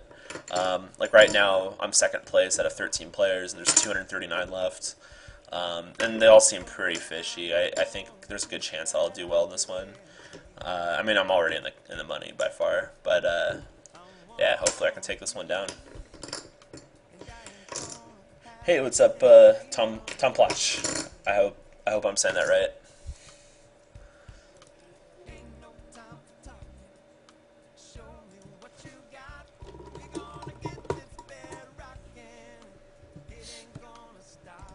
Yeah, so I have a pretty deep-sized stack. I was up at 70K before I got 10s and versus the guys jacks. But I'm still up there at second, well, I guess third place now. And fortunately, there's a lot of fishier players that have just under my stack. So I don't know. There can be some pretty interesting spots coming up where someone's going to go broke and someone's going to have a huge amount of chips. Hopefully, I'm the one that has a huge amount of chips, but that's just me.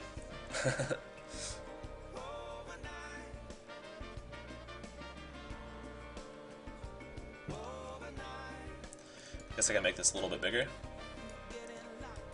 Oops.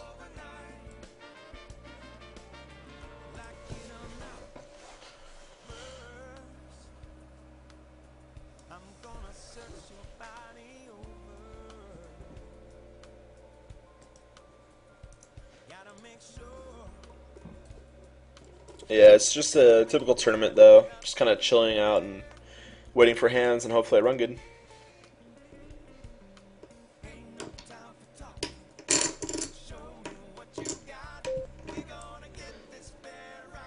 Just gonna start stealing a bunch of blinds. I think since the blinds are pretty high, I'm gonna start getting a lot more respect. People don't really want to be putting in that much money. They would rather kind of hold out a little bit, and hopefully they make the final table. Pretty close to the final table. So Tom Plosh says, I play poker 6 months, and I'm a NL2 only, but I want to be better and better. Yeah, I mean, that's where I started. I actually started playing play money, and then I went up to 2NL and 5NL, 10NL, and just kind of went up from there. By the end of the year, I was playing 400 NL, taking shots at 400 NL, and winning at 200 NL. Pretty solid win rate. So yeah, I mean, just keep going. If you want to get better, I have obviously nitreg.com, my website. I do a lot of stuff for free for you guys. But if you go to nitreg.com and check out the sidebar, you'll see a free e-course, and just go ahead and put your email in there, and you'll get the whole e-course. I have a ebook that I wrote that it's catered specifically for guys like you that want to beat the micro stakes in 2012. Well, if you look at all the books that are out for poker, they're mostly for I don't know, beating like tournaments back in like 2005 and stuff like that. So you're not going to really learn that much from it. Like it's great if you're a beginning poker player, because you can learn basics of just like pot odds and just having solid hands and position and just the very basics like that. But in terms of understanding how to beat micro stakes cash games, there's not really free content out there for that. So I wrote a free ebook in the e-course for that, and I also included a bunch of hand charts, so you can kind of know how to construct your hand ranges a little bit better. And that's both for 4-ring and 6-max. So it's a little tight, but the reason I made the hand ranges that tight was so anyone can win at poker. You just kind of, well, I mean, obviously someone could be a really terrible post flop and still lose, but ideally, if you're a decent player, you can start out with a really tight hand range and just win little bits of money here and there. So I'd highly recommend checking that out. We've got a little break right now. I actually have enough time to cook a Hot Pocket, so hell yeah, let's go make some Hot Pockets. I'll be right back, guys.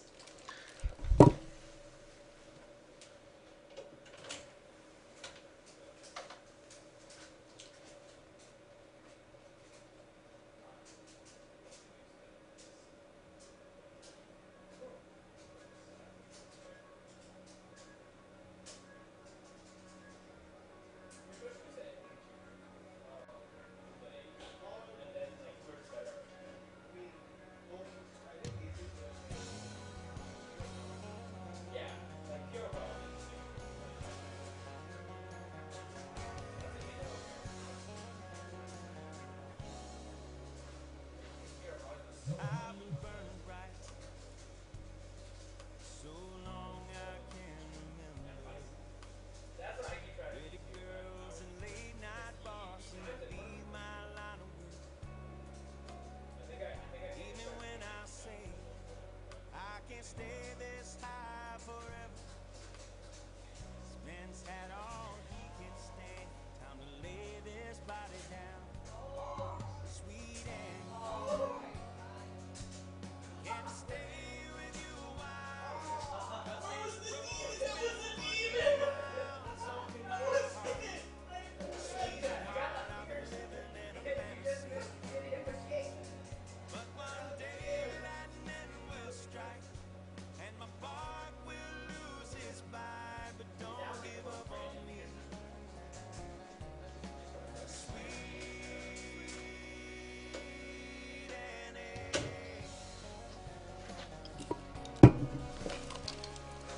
Alright, I'm back. Food's cooking in the microwave. Do I think computer AI will beat human players in poker?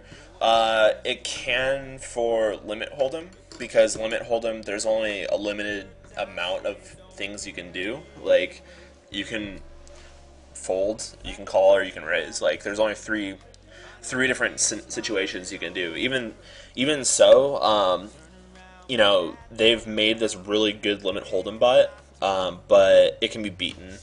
I mean, computers are very exploitable because they play a certain way, and as long as you know how they play, you just play the opposite way. It's basically like a giant game of rock, paper, scissors. I mean, they're either going to play rock or paper or scissors, so whatever they do, you got to play the one strategy that beats them. Whereas humans are more dynamic.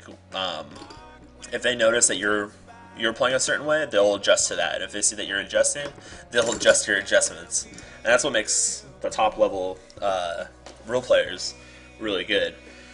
When you play no limit hold'em, though, it makes it really hard for computers, because not only can they fold or call, but they can raise, and how would they know what size to make it? Like, some spots it's good to make third pot size bets, sometimes it's good to make half pot size bets.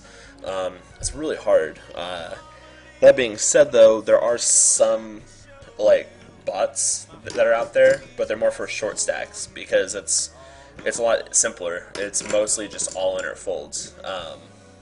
But I highly doubt anytime soon there will be such thing as a deep stacked cash game bot that's profitable, and it's just probably not going to happen. There's just way too many branches of logic of code that they have to write, and I just don't think it's possible.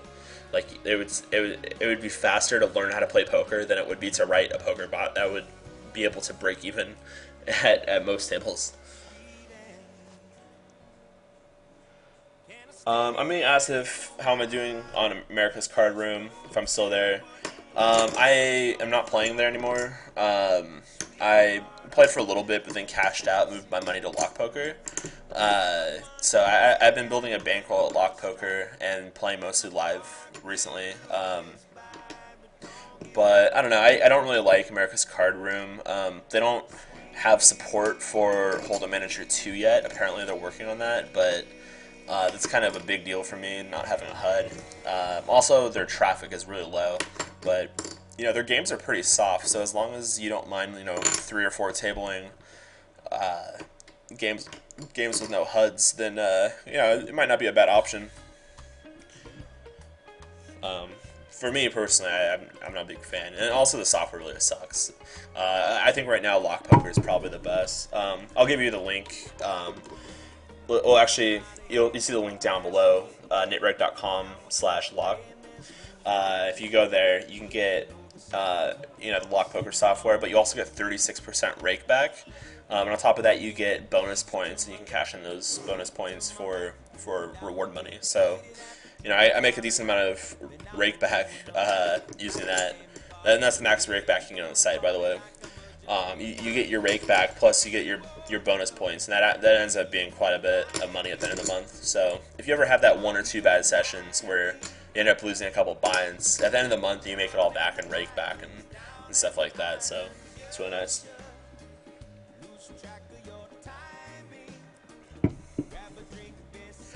Yeah, I'm making a decent amount of money. I started with $230 online, but now I'm up to just about $500, and I haven't really been playing that much. I've only played about 11 or 12,000 hands, so doing pretty well. I just really haven't had time to be playing. I've been busy with school. It's actually finals. I got 2 finals I need to study for that are tomorrow. So that was kind of my plans, is to play kind of a free roll in the morning and then study. But I'm kind of going deep here, so put off studying for a little bit. But it's hard to be an American and play online poker, so I'll definitely play more if it's legalized. But right now I'm kind of stuck just playing the micros, so if I'm not making $40 or $50 an hour, it's a little harder to motivate myself to get online.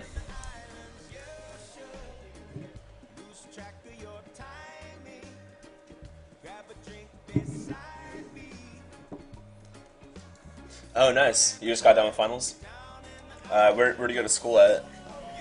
I'm at UC Davis in Northern California, so we have 1 more week left.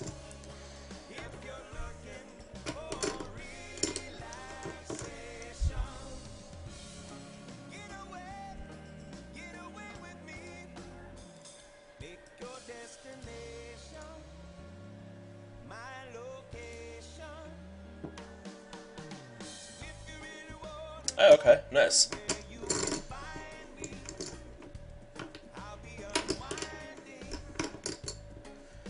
Very cool. Yeah, there's some people that have basically the whole month of December off for school. I'm getting off this Friday, and then I start back up again early January, so I'll have a little bit of time to.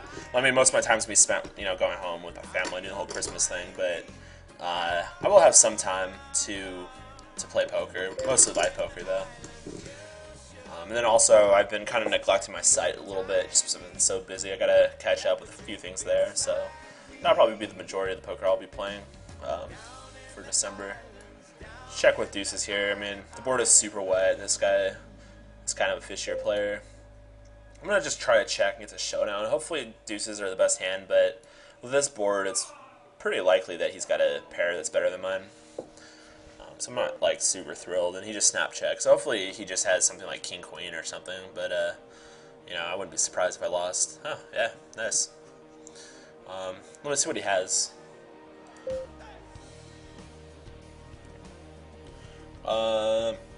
He has... Wait. I don't know, it's not telling me in the hit history. I'm going to go ahead and ISO raise the limper. Hopefully he's not doing the whole limp shove thing. But I think, you know, since I'm the big stack, I don't think he's going to be messing with me too much here. And then it's a pretty dry flop. So I'm going to go ahead and just bet, and if he has an ace, he's going to shove, and if not, he's probably just going to fold. So pretty easy money there, and just like that, I'm up to 60,000 chips.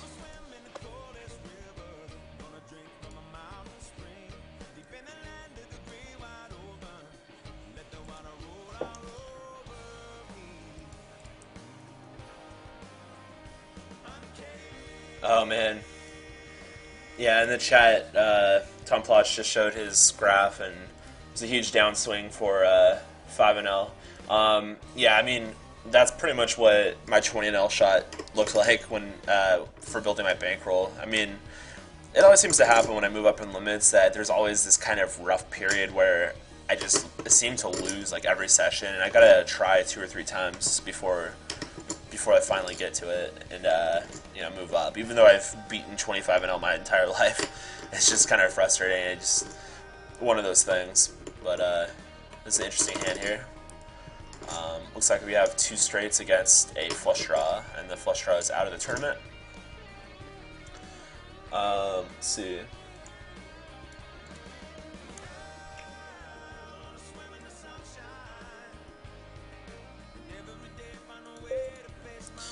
Yeah, I heard. I've heard a little bit. I haven't really been following poker news, but I have heard some positive news about U.S. poker. It looks like a lot of different states are doing their own thing. I heard something about like Poker Stars buying out some Indian casino in some state. I can't remember what. I don't know. I'm excited though. If they legalize online poker in Nevada or something like that, I might move out there. But to be honest, I'm probably just going to finish up school and maybe move to Canada or something. So.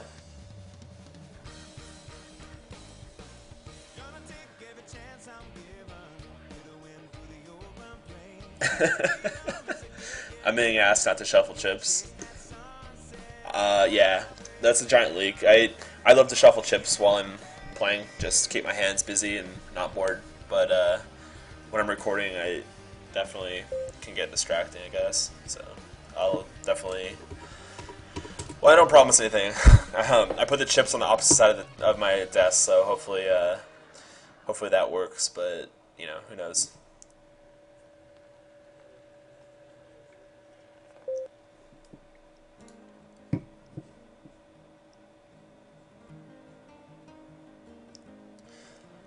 Yeah, so you can only be in New Jersey, apparently, for this site. I wonder how that works. I mean, what if you set up, like, a New Jersey bank account and just have like, an IP address sort of thing from New Jersey and do that? I don't know if that's legal or not. Like, for example, skillbet.com was only for certain states, and it wasn't for California, so I just said I was in Colorado, and that worked. So I don't really know how that's going to work with when online poker is legalized state by state. I'm sure they have some sort of IP deal, but that's the thing is a lot of people play with like Tor and stuff where it, you know, rotates their IP address. So I don't really know if that will necessarily be, you know, an effective step by them, but I'm sure they'll have some sort of way. I'm sure if you go to like cash out your bank account, you know, if you have a bank account in California and it's not allowed in California, then they might be upset. But you know, if it's legalized in America, they might accept something like PayPal, where you know they won't really know. They just send it to a PayPal email address. So I don't know. You can only hope.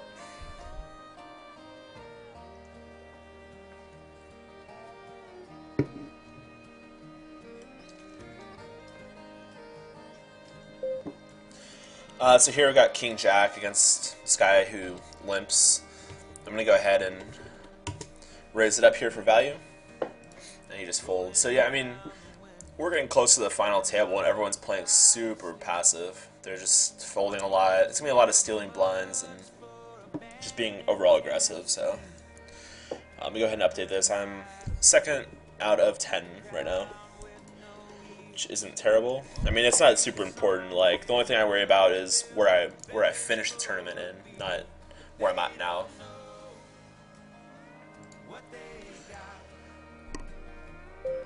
King Deuce, I really hate this hand, but the guy to my left has been folding every single time I've been stealing against him, so I'm putting in 4,444 to win 4,000, and you know, that's pretty good equity right there. I mean, I could just completely give up post flop if he comes along, and it should be profitable. Yeah, he's just like turbo folding. Let's see what this guy in the big blind does. I mean, it's a min raise, so I mean he should fold if he has a bad hand, but these guys don't really know how to play back, so they might call sometimes, thinking that like that's an effective way to play back. You know, just calling with just random junk. So when he donks out, I'm just gonna fold, but I don't know. I'm gonna try to keep stealing against these guys.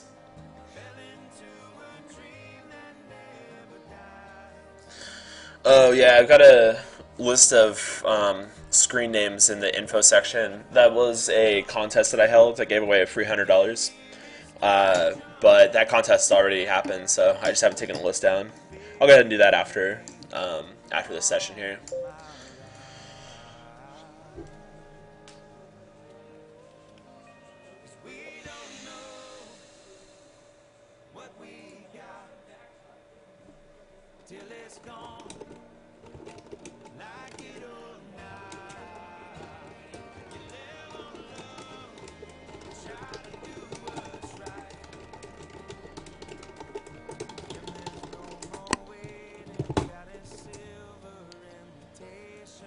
Oh yeah, I think my hot pockets are ready. I'll be right back.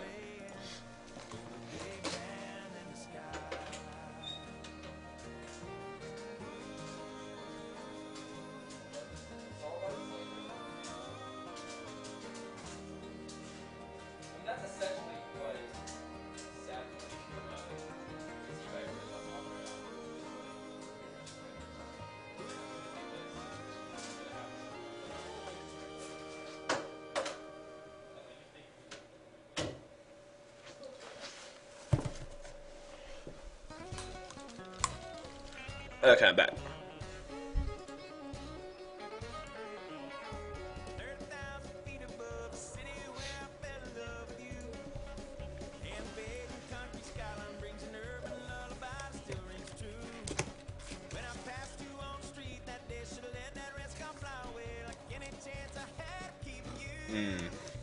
Delicious hot pockets. Oh, we got an all-in and a call. Wow. Final table time.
Okay.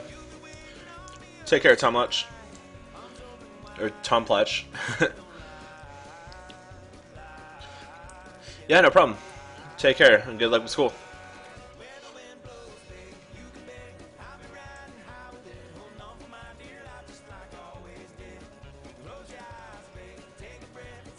Oh, nice. You work for Caesars.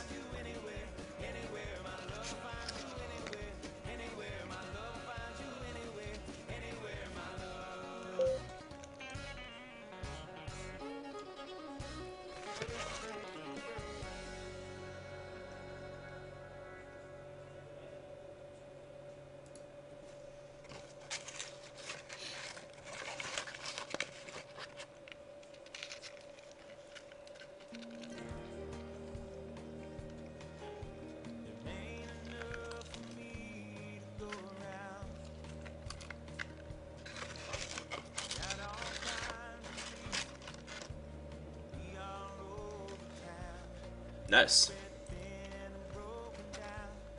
Yeah. If you can get me into the World Series of Poker, I'd be happy. Like I was saying earlier, I don't have 10 grand laying around, so not for me. It is kind of my goal though to try to enter in one of those $1,000 events. But yeah, it's mainly about cash games for me.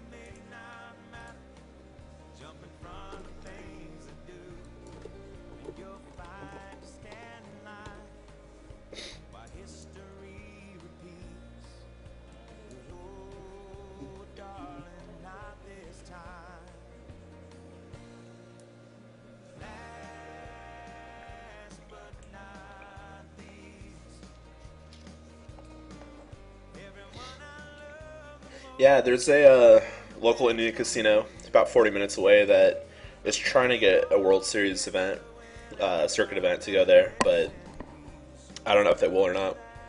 If they do, though, I might be down to play one. I'm not a tournament specialist, but I mean, coming from a cash game background, it's a lot easier because people are way atrocious at playing, post flop and pre-flop hand ranges and stuff. So, what? I'm being told that in the chat that Indian casinos are too Jewish. I don't understand.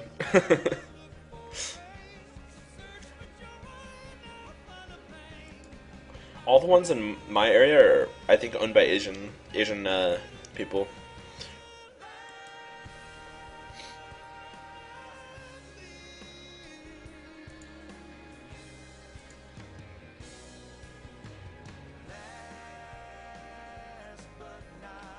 Oh, yeah. Well, I mean, the Indian casinos in my place don't really comp people that much. I don't know about poker, but I'm sure for other sorts of gambling they do, because they make a lot more money off those guys.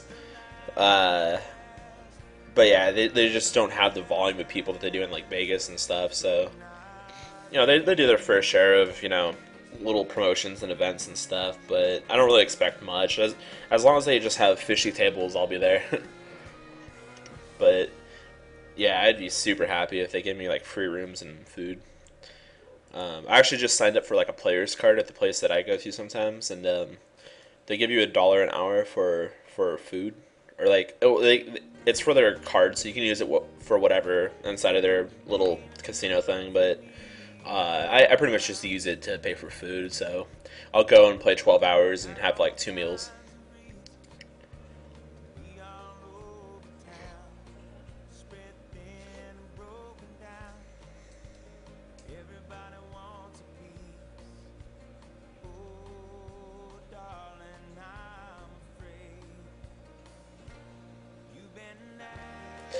Yeah, they don't give free drinks at the poker tables. The only thing that's free, obviously, is bottled water. But you know, you still have to like give a. Well, you don't have to, but I like to give the waitress or whatever a tip. It's kind of douchey not to. So I might spend $1 or $2 here and there, but usually it's just out of my chip stack. And what's $1 when you're playing live poker? The grind live has been going really good. I haven't been playing that much, and when I do, it's usually when I find a break from school. So I just throw on, a couple $100 here and there. I actually have a. Hold on one second. I'll show you. I had a really good night the other night. I just kind of I went. This is after having kind of a bad session, so I only bought it for like $100 at 1-3 table. I was just planning on just playing a couple hands and just basically doing short stack strategy, and it's kind of stupid, but I wasn't in like the best poker mood, and finals and the holidays are coming up, so I didn't really feel like spending a lot of money, so I just bought in for like 100 and ended up leaving with like, what was it, 1,000? So it was a pretty good night.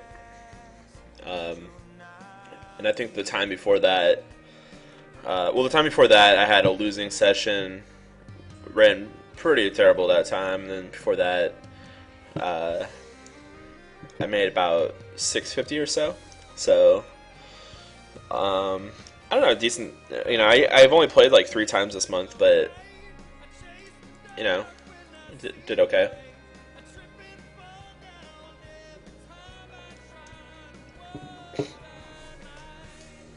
Oh, nice. Do you back players for live or online?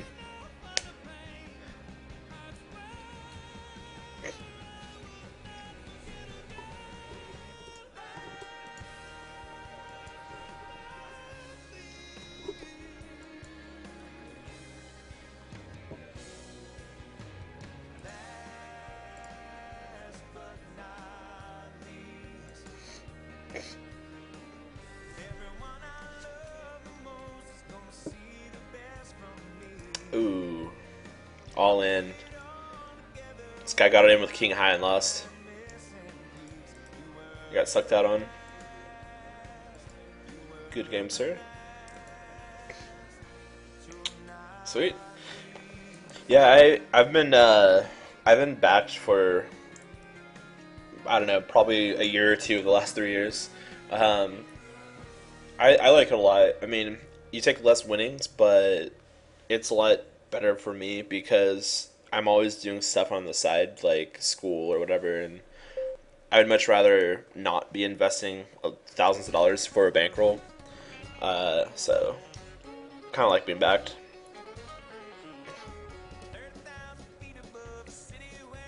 Yeah, I usually play for a couple of hours. The last time I went for like 12 hours, so it's pretty nice, but usually it's anywhere between 6 and 12 hours. I'm not a sicko, so I'm not one of those guys that'll sit there for 24 hours.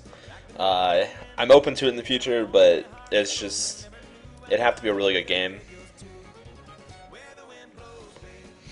But usually if I'm playing live, it's definitely make money, but I'm not doing it professionally since I'm going to school, so I'm not going to like stay up until 11 o'clock the next day and just like try to stack some fish that's been there all night or something, I'll stay a long time, but I'm not going to stay that long.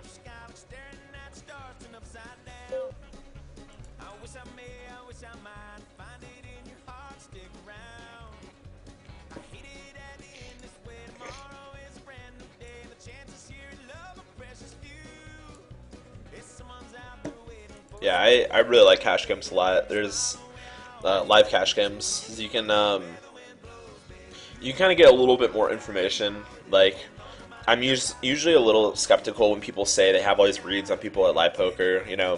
Like, oh, they'll scratch their ear when they have it, and they'll lean back when they don't, and just stuff like that. But there are some spots that you can find. Like, the most obvious one, like last time, I had aces and I raised pre-flop and some guy called, and there was this flop that was like 7-4-3 rainbow or something like that, and I c-bet, And this guy like tanks for a while and does this big sigh and looks at his cards like he's really unsure about what he's going to do. Then he gives this big speech like, you know, I'm not going to let you push me around anymore. And then he just goes all in. And I'm like, okay, he's got the nuts. Nice hand. So, you know, there are spots like that, but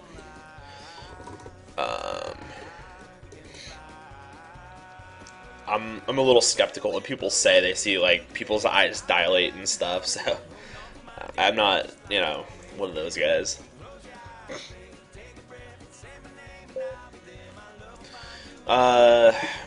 This board here, I'm not thrilled about the 9 because that does hit some of his range, like, you know, 7-9 or 7-5, 8-9, 6-9. That being said, I don't think he would bet a 9 on the river. He would have to have something like ace-6 or ace-9 or ace-8, but given that range, I think he would probably bet the turn. So he's kind of repping here like he has 8-9 or 6-9. Other than that, he might just be turning a hand into a bluff, which doesn't really make sense, but I guess people are capable of it. I actually don't mind this call. I'm getting pretty good odds here. I only have to be right about like 25% of the time. I think that's enough time for me to go ahead and call. Unfortunately, he does have a 9, and he's capable of value betting that, so that's definitely a note that I can take.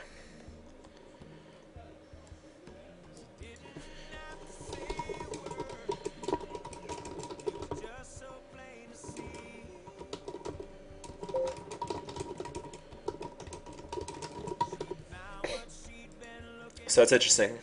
He didn't bluff turn, but he's capable of thinly value betting. That's kind of rare.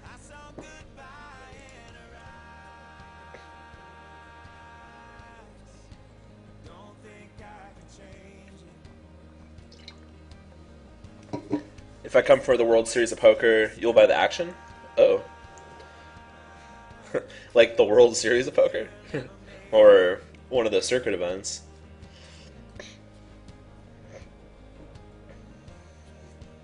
So if it's 10 grand, then, you know, okay.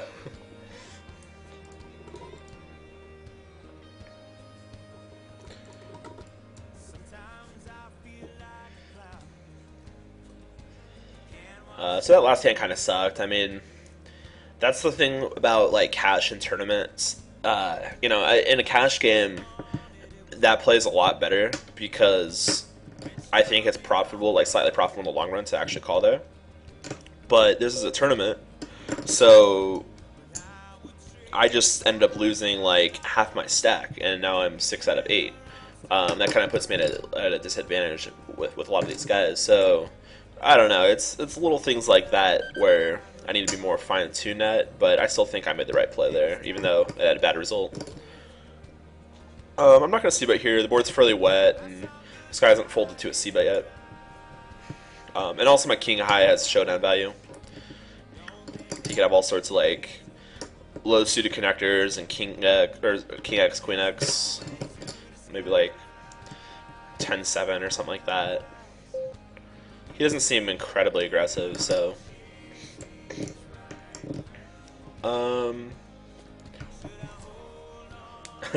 here's another spot like he min bets. I think king high is gonna be good here a lot.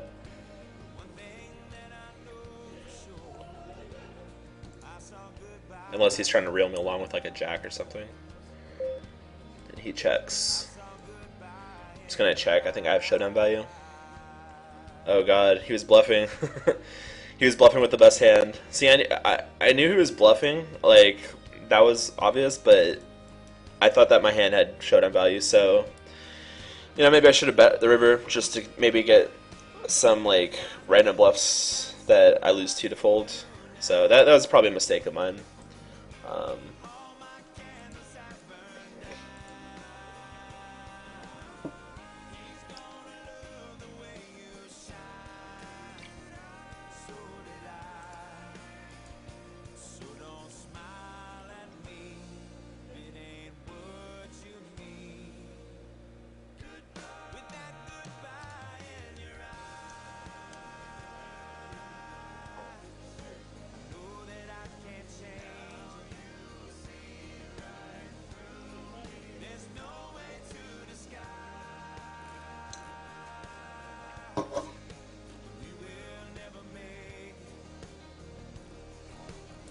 Yeah, that circuit event is when I have school, so I can't do that.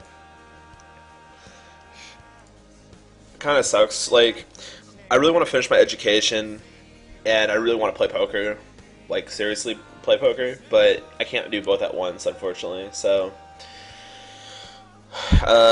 my goal is basically to take school seriously, and then, you know, kind of play a little bit on the side, and I'm still here to make money with poker, but I'm not gonna make a ton of money. I'm not gonna like grind out 20K plus a year or something.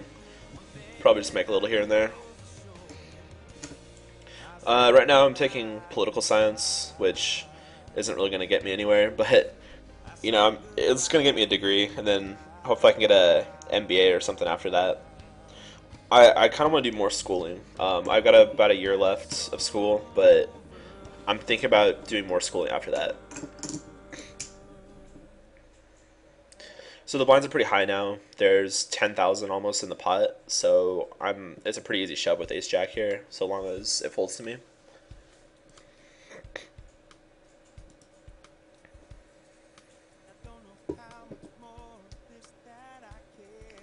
This guy's tanking forever.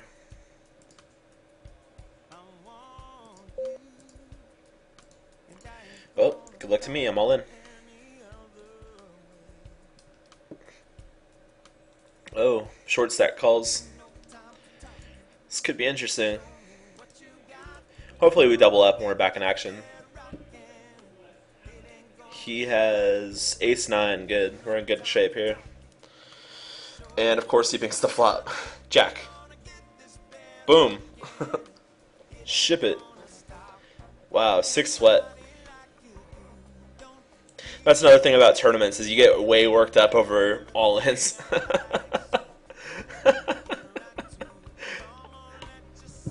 The chat.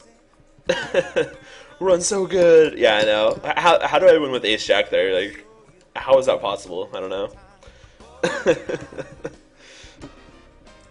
I don't know. All I can do is get my money in good. The rest is up to fate, I guess.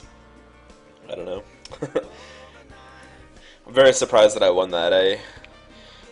That's kind of what happens to me, is every once in a while I'll be like, I'm going to play a tournament today, and then I just lose ace jack to ace 9 in some like deep spot. I'm like, okay.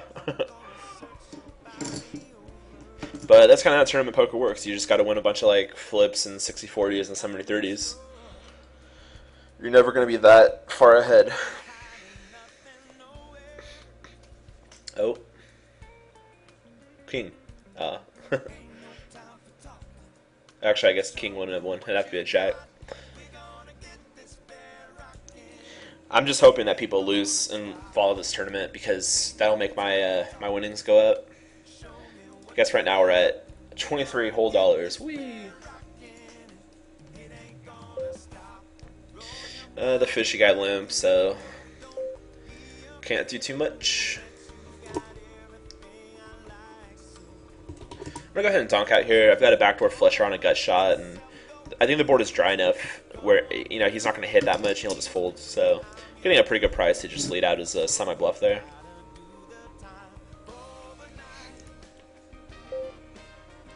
Here seems like a pretty easy all in. Got a M of 5. Blind versus blind. So yeah, just like that, we're back into things. We got a pretty big stack going on. All thanks to that short stack all in.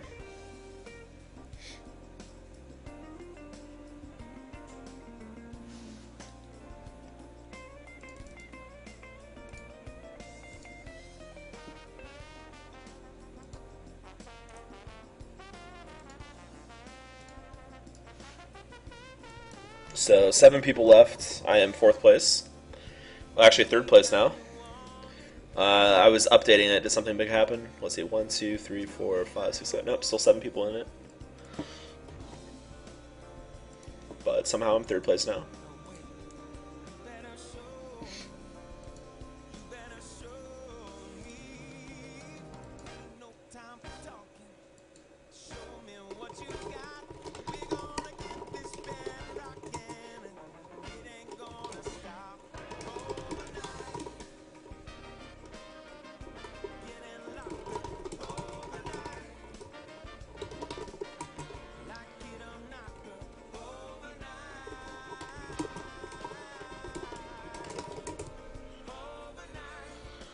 So apparently I've been doing this tournament for just under 4 hours. It doesn't even feel like that, but we're getting there.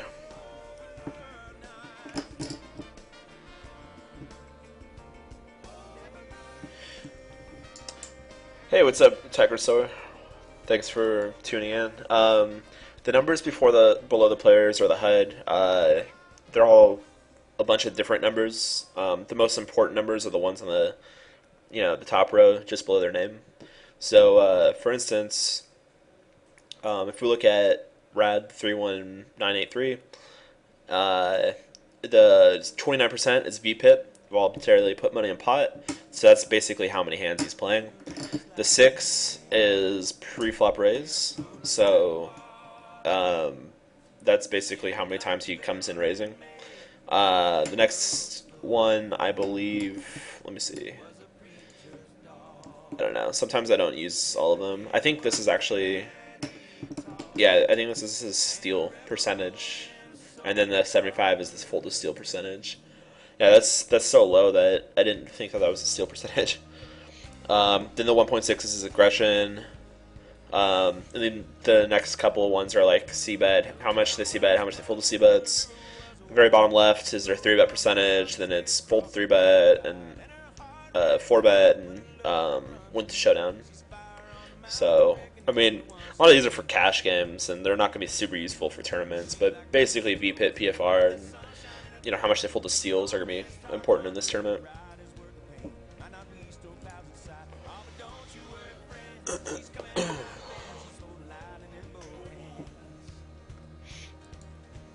So, yeah, I mean, there's a couple stats that are interesting. Like, the guy to my left, run and gun, he's pretty loose passive, like 21-4.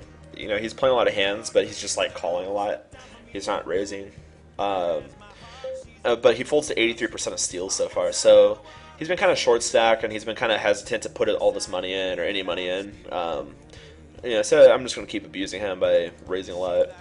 Guy to my left of that, though, never folds to steals, so I'm a little less hesitant to steal against this guy. Guy to my right seems somewhat tight. Could be a solid player. I am Golan now, is potentially a decent player. And these two other guys are pretty big fish. But, of course, they got a pretty decent stack, too.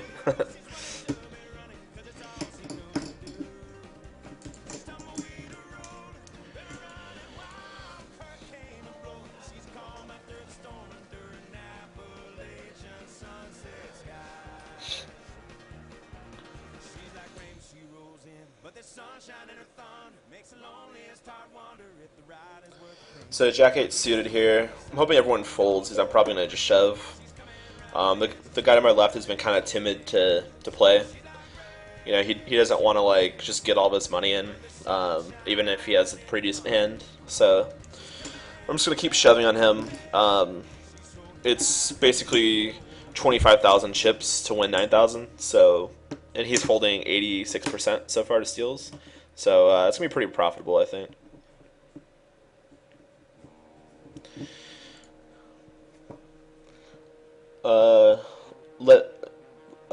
Levy below is saying he's entering a free roll right now. Any advice? Don't really have that much advice other than just play tight, play in position. When you get down to like 10 to 20 big blinds, you're gonna. I mean, depending on what the size of the pot is pre-flop, you're gonna want to just basically shove all in or fold. You don't want to do any calling or limping or anything like that. So just go into like shove or fold mode. Before you get to that time, you're just going to play tight, wait for strong hands.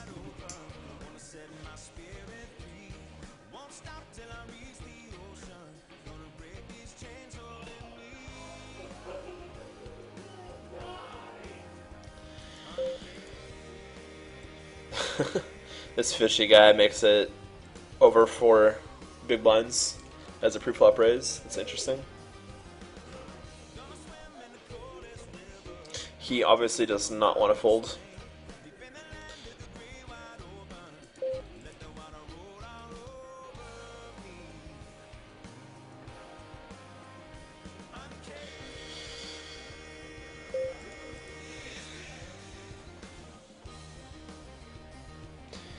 So I guess now we just sit and wait, see what happens. Iron goal line now keeps raising quite a bit, which doesn't seem like a terrible idea. I mean, he's got the worst players to his left, which kind of sucks for him, so he's not going to get that many steals. Now the tighter guy goes ahead and 3-bets here, so hopefully we get an all-in and someone busts out his tournament. I mean, there's a lot of people being pretty active now, so I'm going to just sit back and wait for hands and continue to steal the blinds of the guy on my left. I'm really surprised if Caveman folds this. He's been pretty loose passive and wanting to see a lot of, flops and turns and stuff. So he just folds, which is interesting. Now the blinds are up, so back to about an M of 5 again. This guy goes all in. This really blows because I was gonna say I'm probably gonna have to call if everyone folds, but definitely I'm gonna fold now that this guy calls. It's getting like 2-1, but I mean it is 4 high, but I don't know. I mean, like, he could just have all sorts of hands, like even 10 Jack. He's not gonna have that great of a hand. And unfortunately, he ends up binking a Jack, which kind of sucks. I wanted him to leave, so, pay jump. We're back here. I'm just going to go all in, about an M of 5, and I've got a suited Broadway, so he also just won a hand, so he's probably not going to get 2 out of line unless he's got a big hand.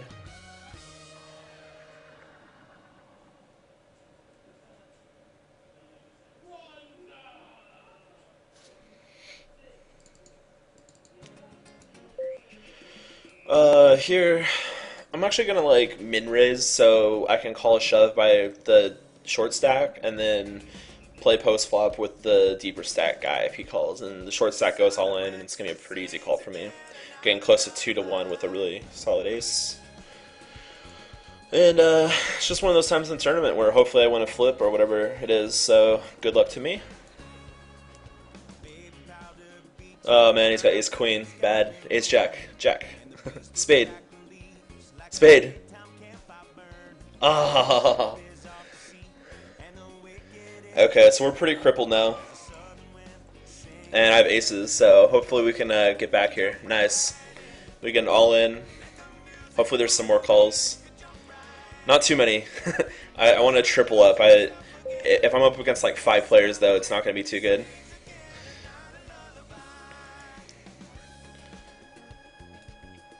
Call. Uh-oh. Okay, so he's got ace-8. He's in pretty bad shape. Okay. Okay. Okay. So we're right back to where we started.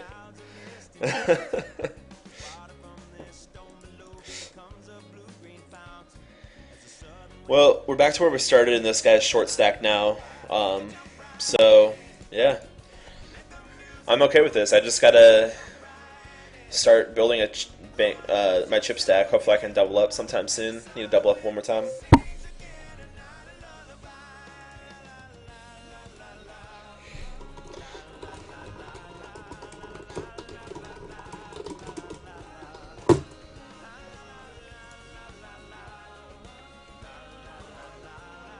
Oh, we have an all-in a call. Ooh, flip. Okay, go 10s. Okay. Oh, rivered. I want that guy to leave, so the pay jumps up. I mean, I got pocket 9s now, so I'm never folding. Oh, alright. That works too. Much rather take the free money.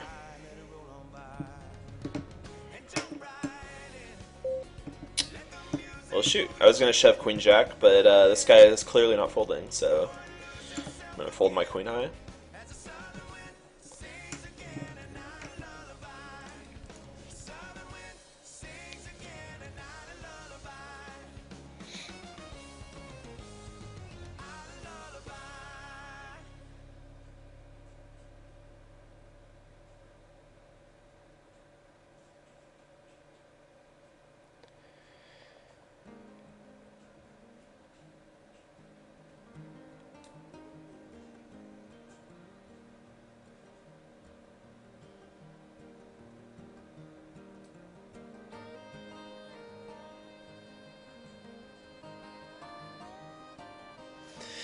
So I guess we're back to that point where we're waiting now. I've got a stack size where I'm going to be shoving a lot of aces and pocket pairs and stuff, though, so...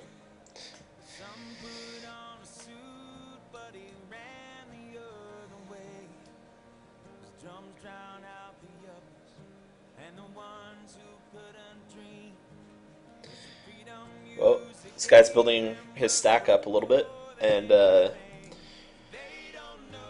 short stack in the blinds, or the guy's kind of short stack now, so I guess he's the guy that everyone's gunning for.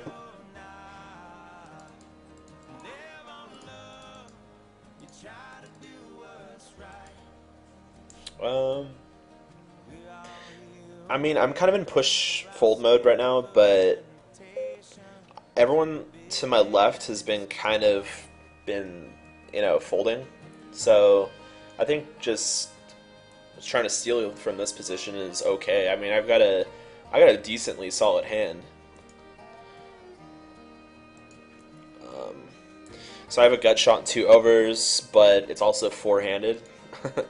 So I'm not expecting to get that many folds. Actually, I might. Yeah, screw it. I've got too much equity. But I'm not going to be surprised if someone calls me with like a 7 or something ridiculous. So, oh crap, 8 or jack, 8. Boom, ship it. Wow, that really sucks for him. I'm also really surprised that he just flatted pre-flop. He's got a huge hand for, for playing multi-table tournaments. I guess he did kind of have an awkward stack size, but yeah, I really don't mind my play there. I mean, he happened to have 10s, which he's never folding, but I think a lot of the times people are going to have pretty weak hands, and I don't think that many players are going to be super happy to get in 40k chips with some weak second pair or something. So I did have a decent number of outs, plus I had a decent amount of fold equity. So potentially I had 6 outs for the 10 or the jack, plus I had another 4 outs for the gut shot. There's some backdoors too, I guess. But in total, I had 10 outs, which is about 20% equity. And, I had a little bit of fold equity as well. So I think in total, that made it profitable. Again, that's another spot where it's like cash games that's slightly profitable, so do it, but it's also a tournament, and if I don't hit, then I'm out of the tournament, and if I do hit, I guess I'm in first place right now, but I'm not like that dominant of a first place guy, so.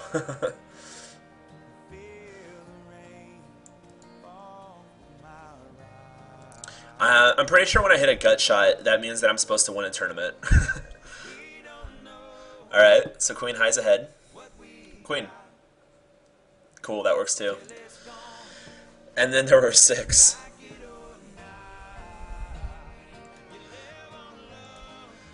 Second place out of 6.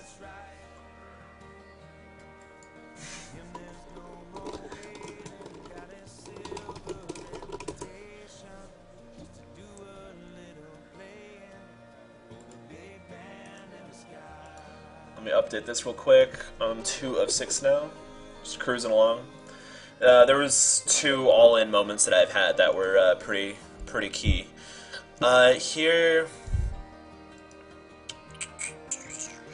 these guys have, well, this one guy has about 70,000 in his stack, so I can't just shove. If he had about 50 or 60,000, I would have just shoved all in with 10s, because the effective stacks were about that shoving range. So I think now I just have to make a raise and then call it off, as opposed to just open shoving it.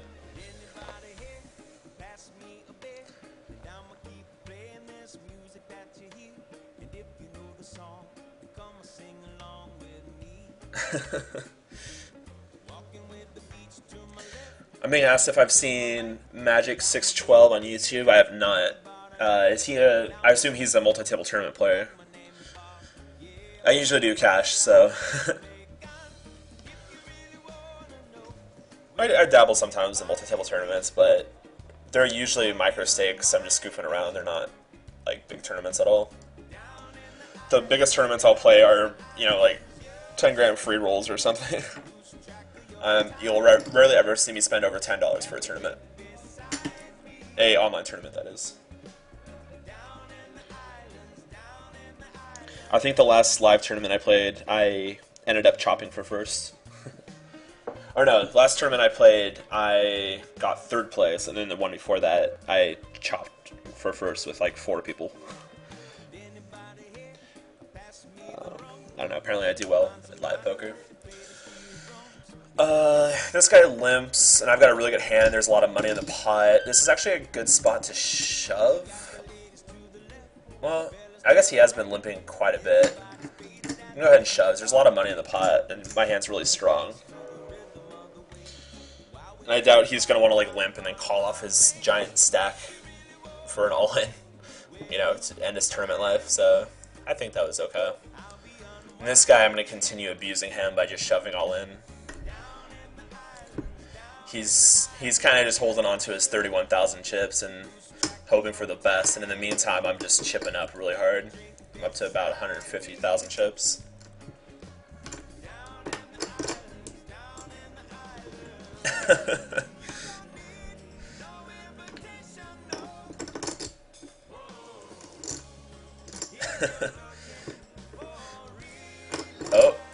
Oh, that is sick. The gut shot. That guy's been hit by the gut shot twice now. Well, good game to him. It's too bad it didn't work out for him, but that's what happens when you're in it. You just get people like me shoving on you because you're gonna fold every time, and then eventually you're gonna get sucked out on. You gotta gamble it up in tournaments, which is kind of weird because you're also not supposed to gamble it up in certain spots too. I don't know. Tournaments are weird. It's a different mindset than cash games. So let's see. There's 5 players. I guess the next person out wins $35. I'm going for the $100, 128. I'm pretty sure I'm the best player at this table, but of course my chip size isn't that huge. Oh man, Kings vs. King Jack. Woke up with a monster. And he's drawing dead. Boom. There's 4 now. I'm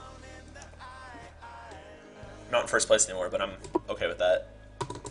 And now I've got Kings. Yeah, I'm destined to win now. Oh, no action.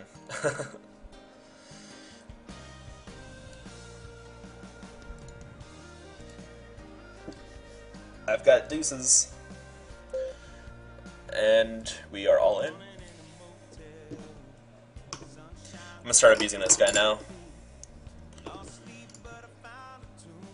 I can't abuse the deep stack. This guy's loose passive fish tat. So it's not gonna work out very well. And Juice Ball is trying to like min raise steal. He needs to go all in or folds. It's kind of the spot he's in right now.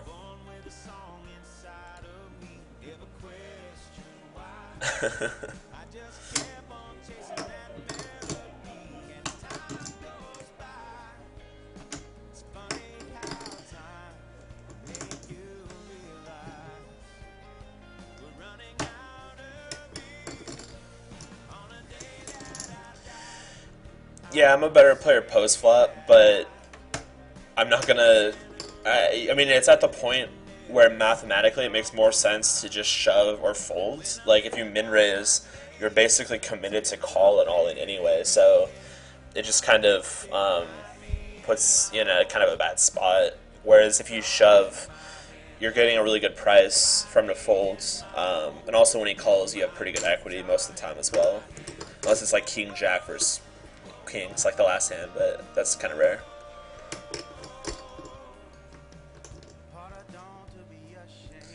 Yeah, deuces is a very standard shove there. He has an M of 5, and if you guys don't know what an M is, it's basically the size of the pot divided by the effective chip stacks. So his effective chip, or the effective chip stacks against me and him, even though I have almost 160,000 chips. The effective chip stack is 73,000 chips because, you know, he only has 73,000. If we're all in, I can't lose more than 73,000. So the effective chip stacks are 73,000 divided by 11. It's going to be about 7. So he has about an M of 7. So it's a little high, but between an M of 1 and 5, that's kind of the range where you should be shoving all in or folding pre-flop. It's pretty standard to, especially like blind versus blind, just to shove with like pairs and aces and strong kings and stuff like that. And the good thing is that, you know, he's going to fold enough to where it makes it profitable. And when the times he does call, I do still have pretty good equity. So it's a really good play. Whereas if you try to like min raise and play post flop and stuff, you know, you just don't really. First of all, you're getting a really good price to play in position against you, which sucks. And also, you just never hit hands that often. You know, you only hit a pair like a third of the time, or you hit the flop something like 30% of the time. It's really low. So you're basically putting a lot of money with, you know, when you're out of position and you're rarely going to hit something. Like best case scenario is you're going to have something like me where you have, you know, 2 overcards and a gut shot or something, and you just have to get it in and hopefully it's good. Whereas if you shove pre-flop, there's a lot more fold equity there. And, you know, even if they do call, you still have decent outs to hit whatever. Yeah, that's true. If you min raise, you can call shove. But that's the thing, though, is I don't really want to do an all-in with pocket deuces. You know, it's just going to be a flip. I'd rather shove and get all that fold equity. Because remember, when he folds, I win all the money in the pot 100% of the time. And when he does call, there's a good chance he just has like ace king, ace queen, king queen, you know, stuff like that, where I'm actually slightly ahead of. I'll have 50% equity. But I don't really want 50% equity. I'd much rather have 100% equity when he folds. I guess there are some strategies where, you know, some people limp call off shoves, but I don't know. I've been kind of skeptical about that. Like, I'm more of like the old school online poker tournament grinders where it's just like shove or fold, very mathematical. It's very exploitable now by higher limit players, but at these micro stakes, it's really good. Just because people, like, if you know it's profitable, you just do it.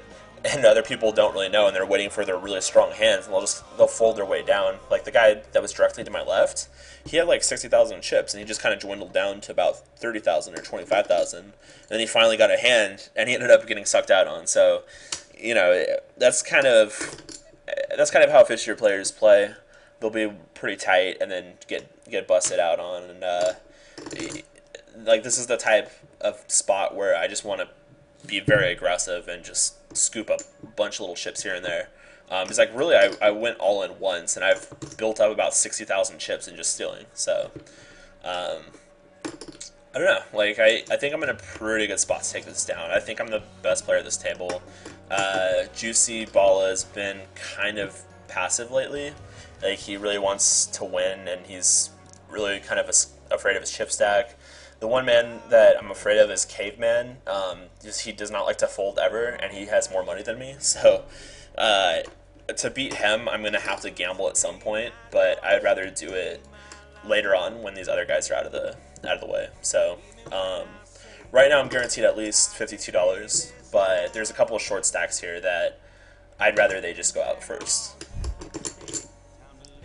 That's kind of my game plan, is to kind of bully around the short stacks and you know, just clutch chips with them. Maybe do a couple of gambles here and there, like shove all in and hopefully I hit. But my main strategy right now is just to steal blinds, maintain my stack or increase it, and kind of stay out of Caveman's way unless I've got the nuts.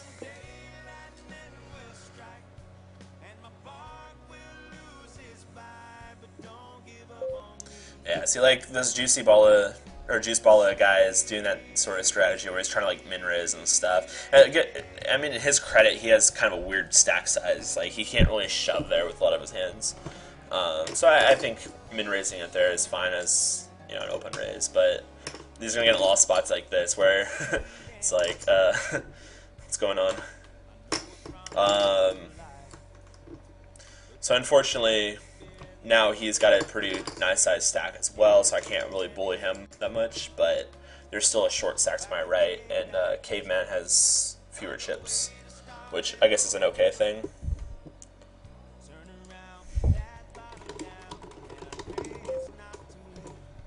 Oh, wow. You know what? I didn't realize that there was a bounty on this tournament, so I'm not sure how many bounties I collected. I just noticed that. Thanks for pointing that out, Derek. Bounty value is 50 cents. I might have... I haven't even counted. I'm not sure if it says anywhere.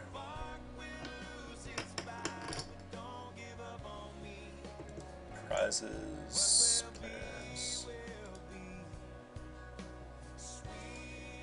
Yeah, I have no idea where it says my bounties.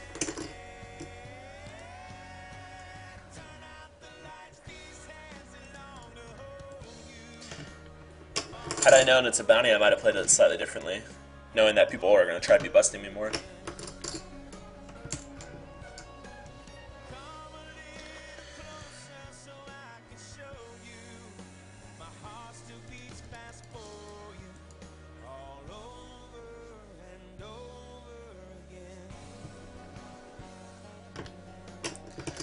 And Caveman's doing what he should be doing by just trying to steal my blinds.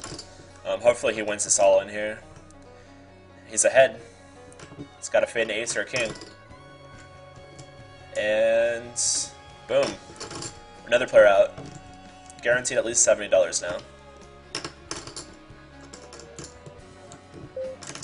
So it's a very, very good result for me. I mean, I just stay out of the way and collect my free pay bump up by at least 20 bucks. And hopefully I can hold out for another little while, and it's be another 20 bucks. And in the meantime, I'm just going to keep trying to steal the blinds. Hopefully Caveman starts folding a lot out of position and stuff. I'm not super sure that he will, but who knows.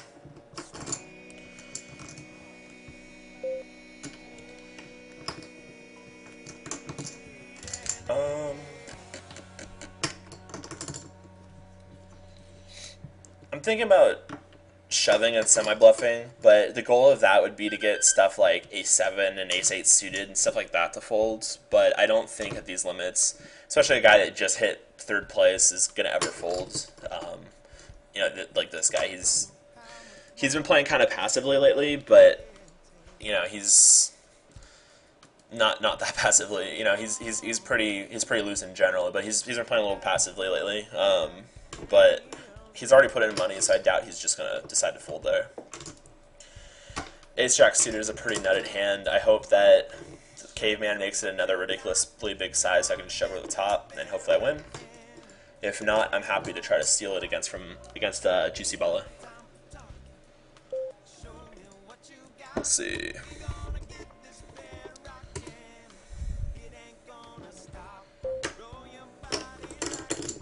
So I hit top pair here, which is really nice. Pretty big c-bet. The board is kind of wet, and I don't really feel like a lot of turn cards are going to help me.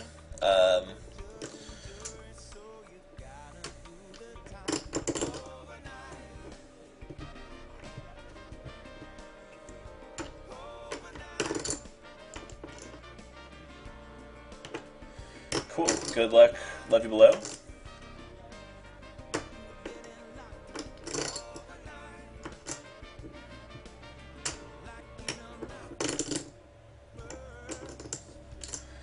So I'm getting an offer.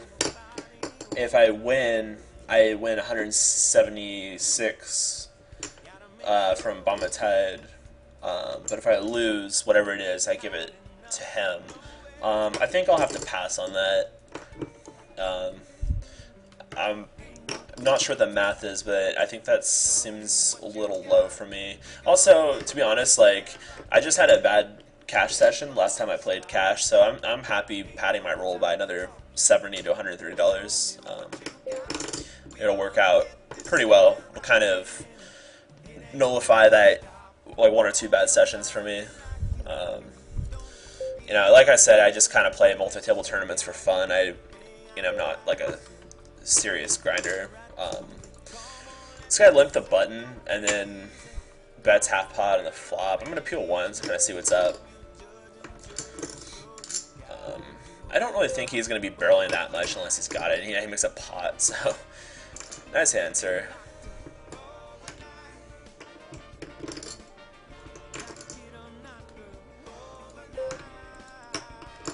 Just gonna fold 6-4 offsuit. If you guys know me, you know that playing three-handed is my least favorite of all poker. Oh wow. Juice ball is going nuts. I gotta tighten up a little bit. Got pocket eights.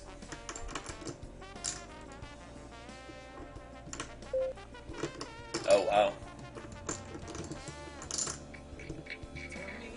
K-Man has been pretty tight. I'm just gonna fold here.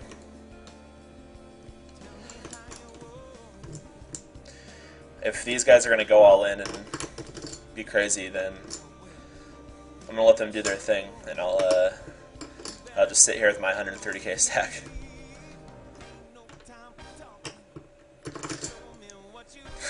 Like is all in. Pretty sure he's gonna have just like ace king or ace queen or something. If he has an overpair, you know, fish typically like to like slow play, like little tiny bets and reel you in or whatever.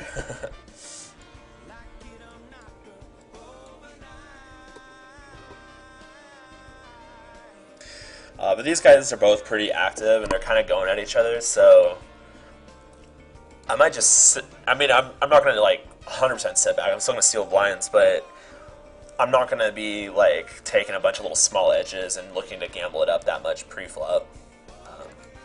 And like obviously ace 3 I'm going to be stealing with on a button, but these guys are kind of going nuts, so just let them do their thing. Juice Balla has lost a lot of chips the last few hands, so he kind of went from being kind of loose or kind of passive and tight to back to being loose and kind of crazy. So I think he's happy with $70 and looking to gamble it up now. Whereas Caveman is definitely seeing a little bit more flops, but he hasn't been too crazy. He hasn't been one to be raising that much. He raises a little bit, but he's more of a calling type, it seems like. And that was nice of him to just fold. Ace-6. If he folded on the button, I was going to shove, but now I think I just got to fold.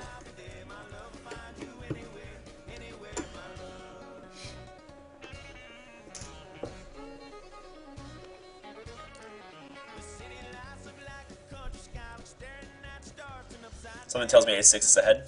Nope. So that's interesting. He didn't stab there. That's kind of consistent with my note that I have on him. He doesn't, or he hasn't really been too stab happy. He does value bet thinly though.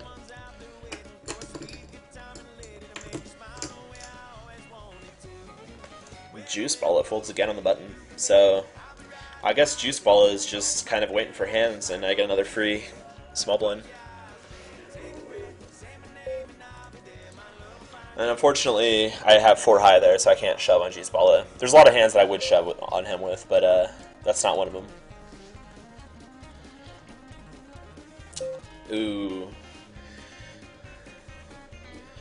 This is sick. Well, Juice Balla hasn't been playing too many hands, and he could have all sorts of ace-x that he shoves with. So I think I'm actually just going to fold this, or I'm not sure how many worse hands he's going to shove with, so...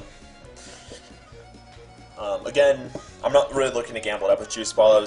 Juice Balla wants to, you know, keep getting it all in against Caveman and, you know, play a bunch of pots with them. So I'll let them, you know, do their thing until one of them busts.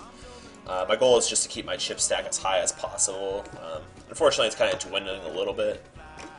But I got kings here, so hopefully this changes things a little bit. Come on, Juice Balla. I know you have it in you. Oh yeah, that's what I'm talking about. I'm gonna tank a little bit, and then I'm gonna shove.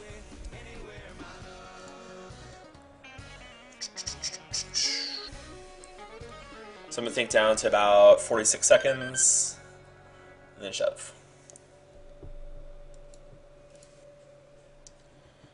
I mean, he's probably going to call anyway, but I don't see how he can ever fold this.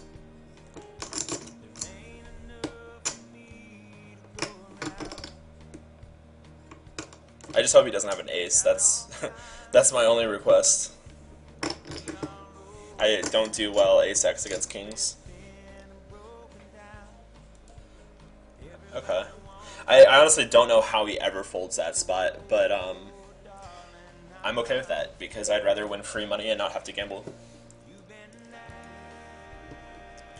This is an interesting hand. I have a double gut shot. And I end up hitting, which is really nice, because if he has an ace, I'm probably going to win a lot of money here.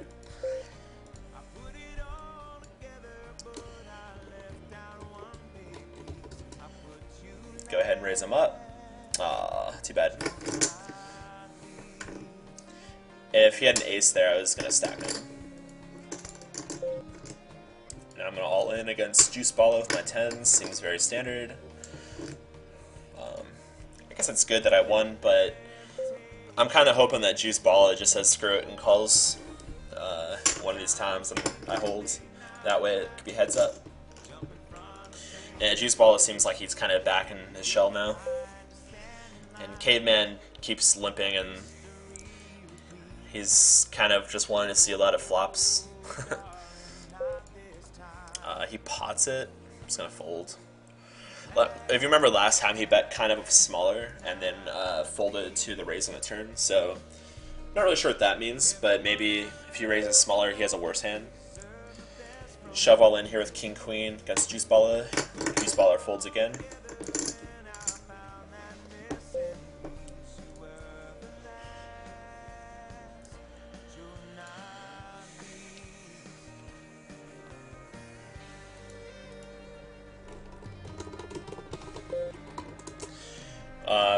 It's gonna fold 10-8. It's another spot where Juice Balla just needs to go all in or fold.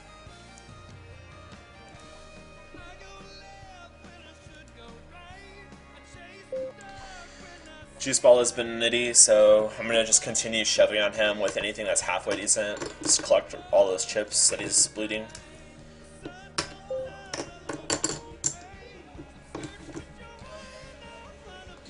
Man, I was drinking some tea and now I really have to go pee.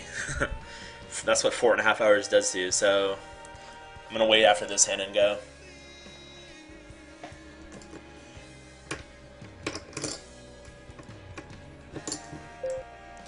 So Caveman keeps limping and then donking out. I expect an ace to raise a lot pre-flop, so I'm gonna try to make a move here. Go ahead and raise it up. I could have all sorts of hands because it's only pot.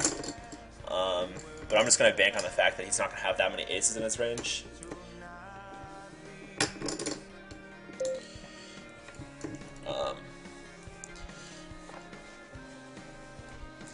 Well, I know this is going to be my button the next hand, so I'll see what happens then.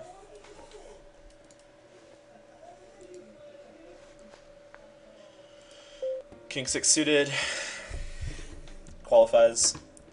Oh, we have an all-in. I'm getting a really good price, call, snap call. Uh-oh. Uh-oh. Uh-oh. Oh, yeah, there we go. That's one of those flops where there's a lot of things that could happen. Alright, so crap, now it's heads up. I can't just chill for a while. Alright, be right back.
I'm back.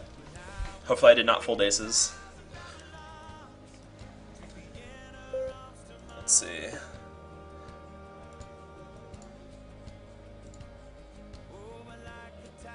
Okay, so I guess I just folded a 3-4.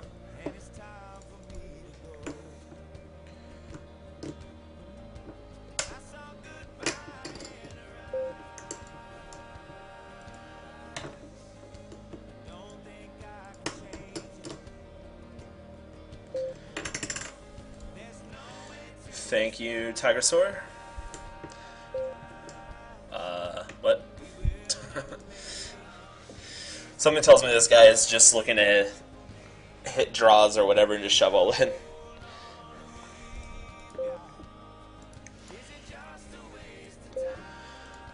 Middle pair for the win.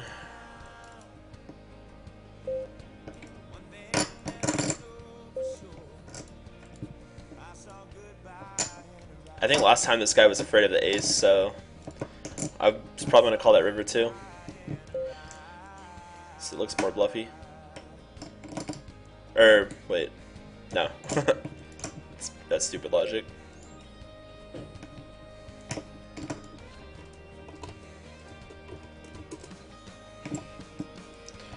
Ace king suited. Snap call. Giant flip. Good luck me. Ace, king, boom. Boom. He is crippled. We're gonna win this thing. 7-5 offsuit? Sure.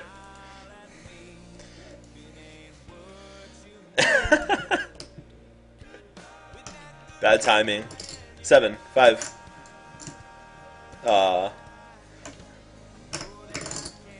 He can't win all these all-ins. I'm just gonna keep going all-in until he busts. That's what he's doing too. Ooh, I haven't dominated. No 4. No queen. No queen, no 9. Ah, we chop. Oh no. My 9 plays. What am I talking about? I just won. Yep, I boomed. I have won the bounty. I'm not sure how much I won though, to be honest. Well,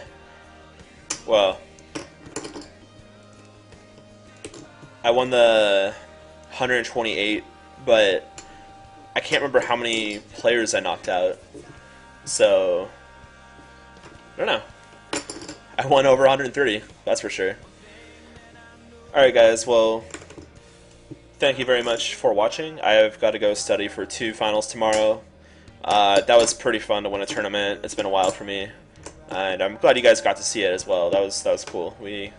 I basically played the whole thing on stream, so I'll go ahead and post this up on YouTube as well. And thanks again. Thanks for the congratulations.